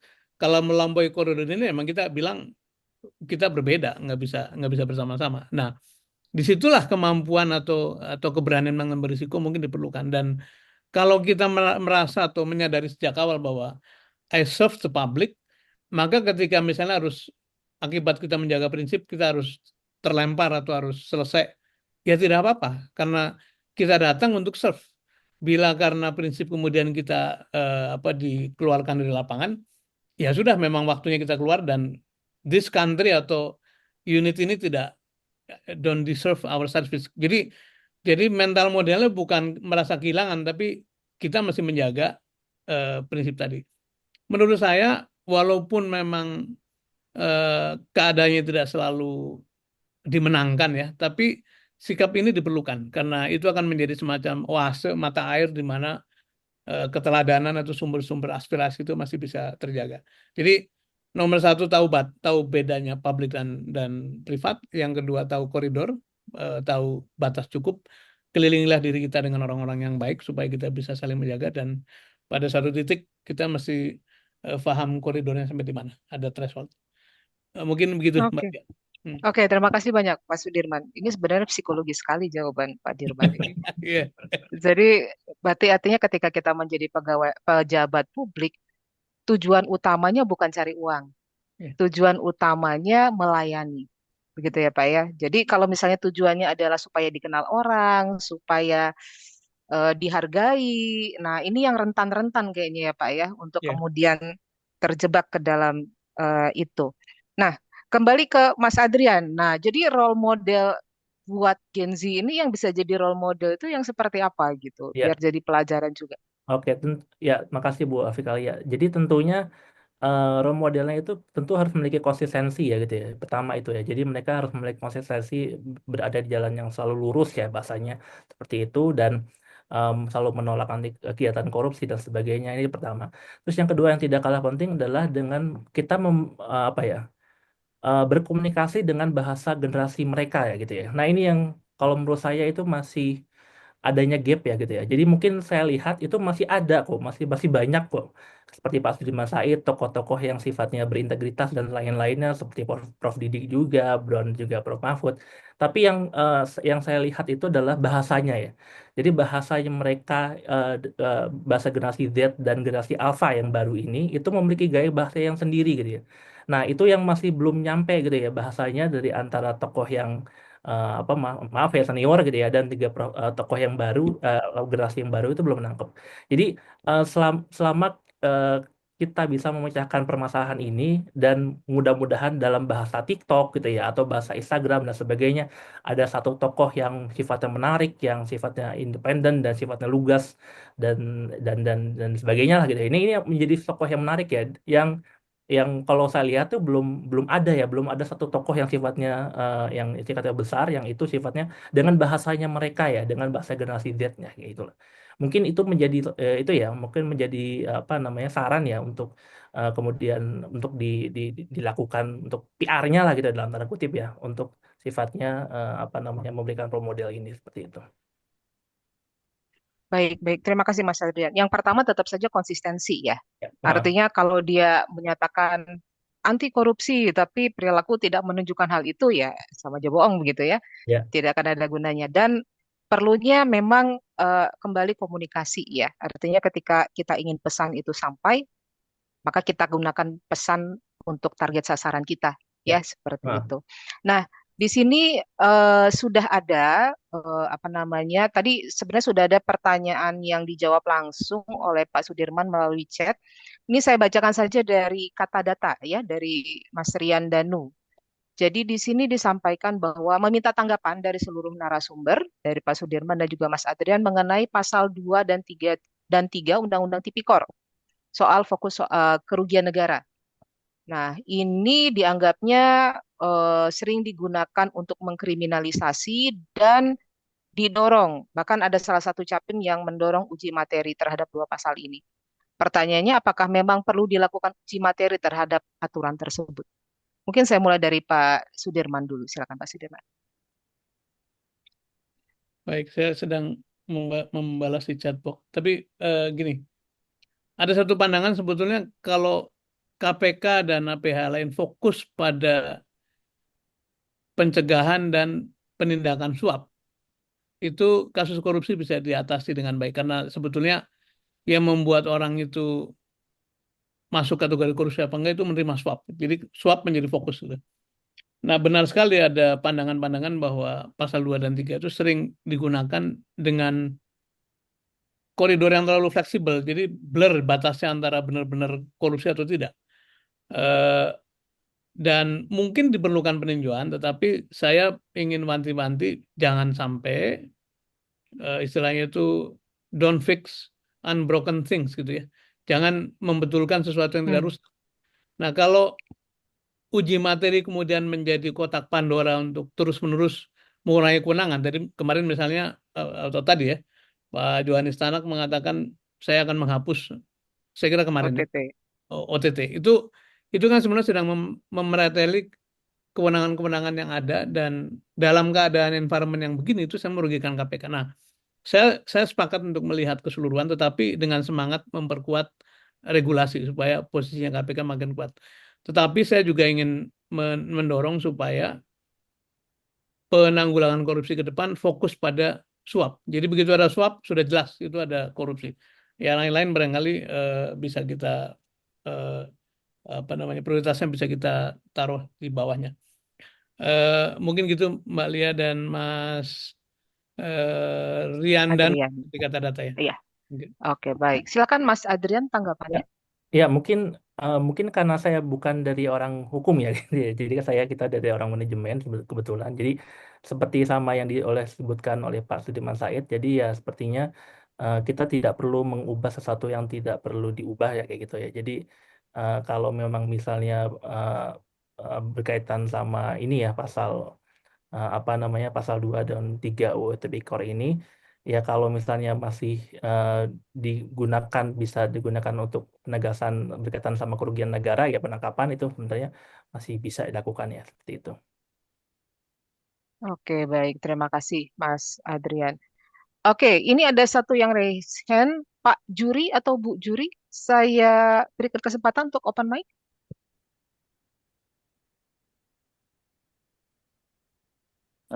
Baik, terima kasih. Mbak, suara saya bisa kedengaran? Silakan perkenalkan dan dari mana Pak? Ya, baik. Mohon maaf sebelumnya saya tidak bisa open kamera ya karena cuaca di tempat saya lagi tidak bersahabat begitu ya. Itu yang pertama. Yang kedua, nama saya Juri, saya dari Kalimantan Barat. Hmm. Ya, tepatnya di daerah perbatasan, Mbak. Ya, dari Oke. rumah saya itu ya jalan kaki ke Malaysia datang gitu ya. Nah, Sering Pak ke Malaysia Pak? baik. Wah, bukan lagi sering, Bu. Bisa makan siang di sana itu. Oh, baik, baik. Oke, Ya, silakan Pak Juri ya, pertanyaannya. baik. Jadi saya rasa pembahasan kita berkaitan dengan korupsi cukup menarik begitu ya. Nah, kebetulan saya sebagai salah satu tenaga pengajar begitu ya. Jadi baru-baru ini saya bergabung di salah satu program yang diluncurkan KPK namanya PADI ya kalau saya nggak salah ya. Ya, jadi memang betul yang disampaikan oleh Pak Said dan juga Mas disampaikan tadi ya berkaitan dengan korupsi. Nah, salah satu yang menjadi penyebab kalau menurut saya hukumnya itu yang mungkin perlu ditegaskan, ya kan? Jadi apa? Menurut saya hukum itu belum tegas karena kami yang kena imbas merasakan betul, terutama terkait dengan korupsi yang dilakukan oleh di Kementerian Komunikasi ya Mbak ya kalau nggak salah kemarin itu ya terkait dengan pembangunan tower. Nah di tempat saya sekarang ini kenapa sinyal nggak kunjung bagus ya karena korupsi itu Mbak salah satu penyebabnya. Ya saya membayangkan kalau tidak terjadi kemarin korupsi mungkin di daerah-daerah seperti saya di daerah 3T begitu ya. Ya internet juga sudah lumayan bagus begitu dan kita bisa belajar daring dan lain-lain. Ya, nah mungkin untuk Pak Said ya, jadi apakah memungkinkan Pak dan ke depan kalau memang hukum kita ini harus dipertegas lagi, gitu Pak ya. Maksud saya dipertegas begini, apakah apa namanya orang-orang yang melakukan korupsi atau yang disebut dengan koruptor itu dimiskinkan Pak, ya dimiskinkan artinya dirampas semua begitu harta bendanya dan kemudian ya bila perlu dihukum mati begitu kalau menurut saya gitu ya. Nah, jadi menurut saya Pak karena Bapak adalah ya pejabat negara begitu ya pernah menjabat di mana-mana.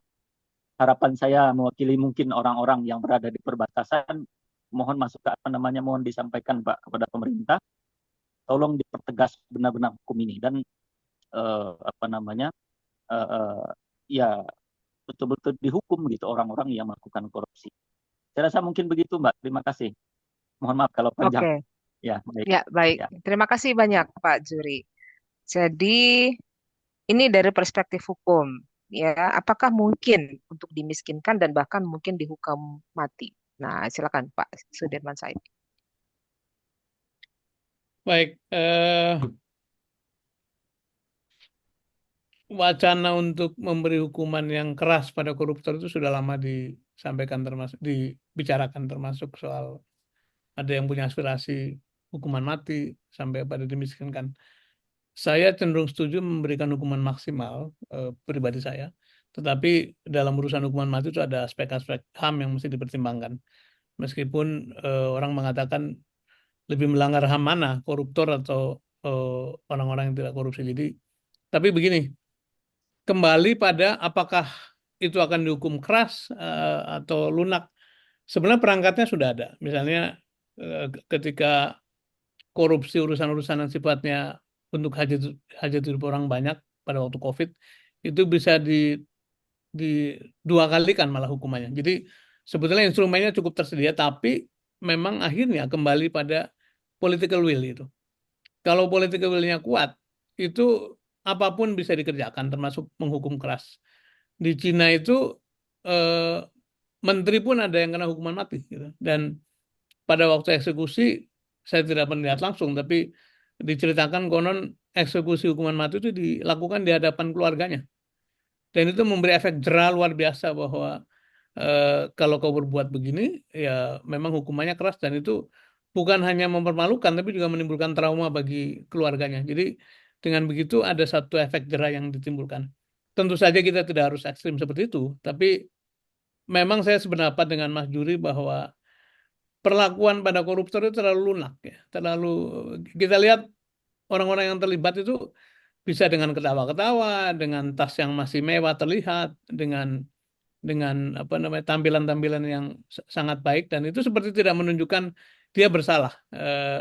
Apalagi kadang-kadang menyalahgunakan simbol agama ya. Perempuan yang mohon maaf sehari-hari tidak berhijab begitu diadili tiba-tiba pakai hijab karena kebetulan dia muslim atau pakai baju koko, pakai peci itu simbol-simbol agama yang disalahgunakan dan menurut saya memang bila nanti political will-nya pemerintah mendatang itu cukup kuat, sebaiknya ada usaha-usaha untuk memperkuat atau mempertegas hukuman pada koruptor seperti disampaikan oleh Mas Juri tadi.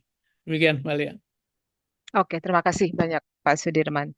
Jadi intinya instrumen sudah ada begitu ya, tapi memang tinggal bagaimana penerapan dari instrumen hukum itu tadi kepada kasus-kasus yang ada dan seberapa konsisten dia. Baik, ada pertanyaan lagi kah kepada teman-teman? Kita masih mungkin satu atau dua pertanyaan. Ada yang ingin memberikan pertanyaan? Silakan. Ya, Pak YR tampaknya ingin bertanya. Boleh, Pak YR ini siapa? saya Silakan teman memperkenalkan diri, Pak. saya temannya Pak Pak Ian, Dirman. Bung Ian nih. Oh, Makasih Pak Dirman telah diundang ke seminar ini. Luar biasa nih dari awal nih Ibu Afika Lia ya Bu ya. iya. Alhamdulillah dapat kesempatan hadir. Eh, saya mau nyampaikan pembukaannya begini. Tahun 2010 ketika postdoc gitu, jadi diskusilah sama beberapa visiting researcher di Nagoya. Kita membicarakan krisis bangsa ini waktu itu ya. Nah ini agak lucu-lucuan nih Ibu Pak Dirman dan teman-teman. Indonesia nggak butuh ekonom, apalagi butuh politisi gitu. Kita udah sampai tahap butuh psikolog bahkan psikiater, masyarakat yang sakit. Nah, saya teringat ini dulu perkataan Bung Hatta ya, wakil presiden yang harusnya jadi idola kita ini, luar biasa itu. Yang menyatakan gitu, tahun 70-an, korupsi itu telah jadi budaya Indonesia. Nah, saya juga teringat omongan Profesor Pembimbing saya, kalian ini orang Indonesia, gitu. Pinter kalau bikin konsep, tapi implementasinya nol. Proposal tebal-tebal gitu. Saya tersinggung, tapi faktanya begitu memang. Dari seminar ke seminar itu. Termasuk senior saya Pak Amin kirim berbagai bahan tuh. Waktu itu saya sedang mual-mualnya gitu. Ah udahlah Mas Amin, tindakan nyatanya apa gitu. Dari rezim ke rezim terus seperti ini. Saya kepala kantor pajak nggak? Terus berangkat dari pernyataan Bung Hatta itu budaya. Dan saya teringat itu, menjawab pertanyaan Pak Wapres, Pak Budiono, waktu saya jaga stand anti korupsi di Istana Pak Wapres waktu beliau menjabat. Beliau bertanya, Mas, resep Anda apa supaya tidak terjadi lagi korupsi? Saya bilang, budaya malu Pak. Kalau kan anak buah saya bisa bilang gitu. Malu sama ibu yang melahirkan kamu. Rasanya mungkin Bu Moderator juga seorang ibu dari anak-anak. Tidak ada ibu yang rela itu. Yang kedua, malu sama cucu dan cicit di masa depan. Apalagi zaman internet kayak begini. Tercatat itu susah menghapusnya, walaupun di Cina sudah ada ya jasa menghapus itu. Nah penutupnya gini, ini terkait sama Gen Z lah ya, yang jadi harapan kita buat pemimpin di masa depan. Ya, terkait pendekatan budaya, saya tinggal di Jepang 7 tahun. Itu yang namanya budaya cancel culture luar biasa. Yang namanya politis itu modal dasarnya itu mulut. Tapi ketika mulutnya sudah tidak bisa dipercaya, janji-janji yang tidak bisa direalisasikan, selesai dia. Tidak akan konstituen itu memilih dia lagi. Tapi di Indonesia kebalikannya kita lihat ya. Politisi yang sudah terlibat kasus ini itu, bahkan kasus amoral segala macam. Masih bisa dia dikasih peran itu.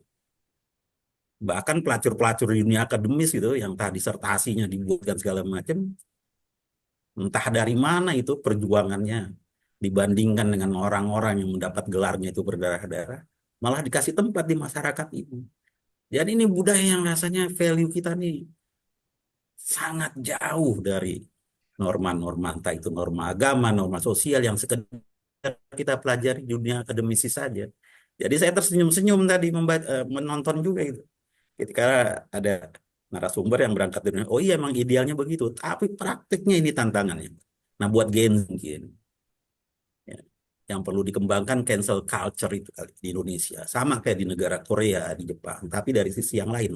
Ketika ada calon tokoh publik atau yang pernah jadi tokoh publik sudah terlibat, tidak ada ampun, cancel culture. Yang lagi orang-orang kayak gitu dikasih kepercayaan. Karena ketika orang-orang seperti itu dikasih kepercayaan, dipegang itu kartunya, dan itu mudah dikendalikan. Sekedar sumbang saran itu saja ini dari seorang kepala kantor pajak. Terima kasih, Mbak. Assalamualaikum. Hai, Waalaikumsalam warahmatullahi. Terima kasih. Pak YR ini kepanjangannya apa Pak kalau boleh tahu? Pak Yon Rizal, Dr. Yon Rizal, Oh, Pak Yon Rizal, baik, salah satu Pak kepala Dr. kantor Yon Rizal. pajak. Nah, Terima kasih banyak Pak atas masukannya dan ya memang intinya pada prakteknya ya. Seperti apa? Sudah dari banyak teori, praktek yang bisa dilakukan itu apa dan kemudian kalau dari yang Bapak sampaikan, mungkin orang-orang yang korupsi itu hidupnya right here right now. hmm, Dia nggak pikir ke depan. Begitu. Jadi kalau emang mindful, mindful banget sebenarnya saya menikmati kondisi saat ini. Tapi dia lupa dengan kehidupan setelahnya, begitu ya. Jadi nggak balance sebenarnya time perspektif dari seorang koruptor ini seperti ini. Mungkin Pak Sudirman atau Mas Adrian, Mas Adrian mungkin mau menanggapi Mas Adrian dulu. sebagai Nanti saya juga perwakilan Gen ingin Z ini. merespon sedikit ya, Mas Adrian. Monggo, silakan. Iya, oke. Eh, ya sebenarnya benar juga ya tadi dikatakan oleh Pak Yonan ya, maaf ya tadi. Yon Pak Rizal. Yon, Oh Pak ya Yon Pak Yon Rizal. ya Pak Yon ya. Ya maaf. Eh ya jadi sebenarnya apa ya? Generasi Z itu kan sebenarnya menjadi eh, titik cerah kita lah gitu ya di masa mendatang ya. Bagaimana nanti generasi kita generasi Z itu akan di di apa di pass down berkaitan sama pemerintahan kita dan sebagainya lah gitu ya. Jadi memang intinya itu ada di generasi Z gitu. Jadi eh, ya ya tentu harus ada upaya-upaya ya yang sebenarnya kita harus ya ini ya berkaitan sama tanda kutip bahasa mereka ya. Apakah itu bahasa cancel culture gitu ya, dan tadi Bu Afikalia bilang ada pendekatan psikologis ya, psikologis yang sifatnya kan generasi Z itu kan suka banget ya, suka berkaitan sama psikologi ya itu ya. Jadi mereka tuh berkaitan sama apa namanya ya mungkin eh, harus menjadarkan bahwa time frame-nya dia itu seorang koruptor itu kan ya tidak hanya memandang bahwa apa yang saya lakukan itu hanya buat sekarang aja, tapi dibuat di masa mendatang itu juga harus dipikirkan gitu juga gitu ya. Jadi mungkin itu pendekatan-pendekatan seperti itu sebenarnya menjadi solusi ya sebenarnya. Bisa dimasukkan mungkin ya ke dalam pendidikan anti korupsi mungkin ya. Mungkin gitu ya, atau sifatnya gamifikasi anak-anak muda dan sebagainya, karena eh, mereka ini menjadi sebenarnya masa depan kita ya, khususnya bangsa Indonesia lah kayak gitu. Mungkin itu aja kali ya. Oke, terima kasih banyak Mas Adrian. Pak Sudirman, silakan Pak Sudirman. Ya, saya sangat empati dan apa namanya merasakan apa yang disampaikan Mas Udayon, ini orang Minang, jadi Udayon. Eh, dan semuanya itu fakta yang kita hadapi di lapangan. Karena itu kalau saya ditanya bagaimana menghadapi ini semua, ini judul lagunya Mencoba Bertahan. Jadi ini bagaimana bagaimana kita survive dalam situasi yang sangat tidak mudah ini. Dan eh, misalnya saya sendiri kan mengalami hantaman berkali-kali, Pak Bang Yon tahu persis itu. Tetapi kita tidak boleh berhenti. Eh, Kalau kita berhenti ya memang harapan tidak ada. Bukan kita merasa penting nggak, tapi semakin banyak orang melakukan inisiatif terus-menerus, diskusi begini, saya tidak skeptis pada acara diskusi, tetap dilakukan karena saya malah balik diskusi aja tidak menimbulkan dampak, apalagi tidak gitu ya. Jadi terus-menerus ada. Tapi menurut saya jangka panjangnya harus ada proses pendidikan yang direncanakan. Dan apakah itu tadi masuk dalam kurikulum, saya kira para Madinah sudah sangat baik menginisiasi satu program studi atau mata kuliah. Tapi juga training-training leadership, training-training bagi anak-anak muda yang kami melakukan itu sekarang lewat Institut Kakak Negeri gitu. Karena sebetulnya mereka juga butuh suluh, butuh harapan ya. Dan kalau kita yakinkan bahwa pasti ada satu momentum di mana orang-orang baik itu akan punya kesempatan. Memang harus diperjuangkan, dan saya memilih, saya kira Yon juga sama, memilih untuk terus investasi tanda kutip bagi generasi masa depan. Karena kalau kita ini sekarang, apalagi saya ini sudah 60 tahun lebih umurnya dan sudah katakanlah sudah pensiun lah statusnya, tapi Prof Didi masih semangat, teman-teman yang lain juga masih semangat. Saya kira jalur pendidikan menjadi jalur yang sangat strategis. Dan itu sudah dibuktikan oleh berbagai perubahan zaman kan. 1908 itu kebangkitan nasional, para perintisnya adalah para pendidik gitu. 1928 juga pendorong Sumpah Pemuda adalah orang-orang intelektual, orang-orang yang bergerak dalam pendidikan.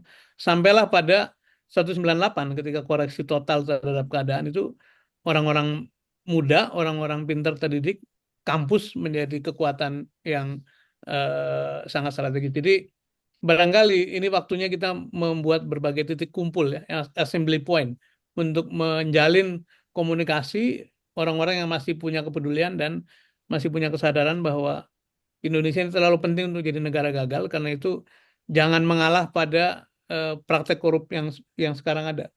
Ini bukan budaya menurut saya, tapi ini penyakit. Kalau budaya itu kita terima sebagai satu final, tapi penyakit kita masih berusaha menyembuhkan betapapun beratnya.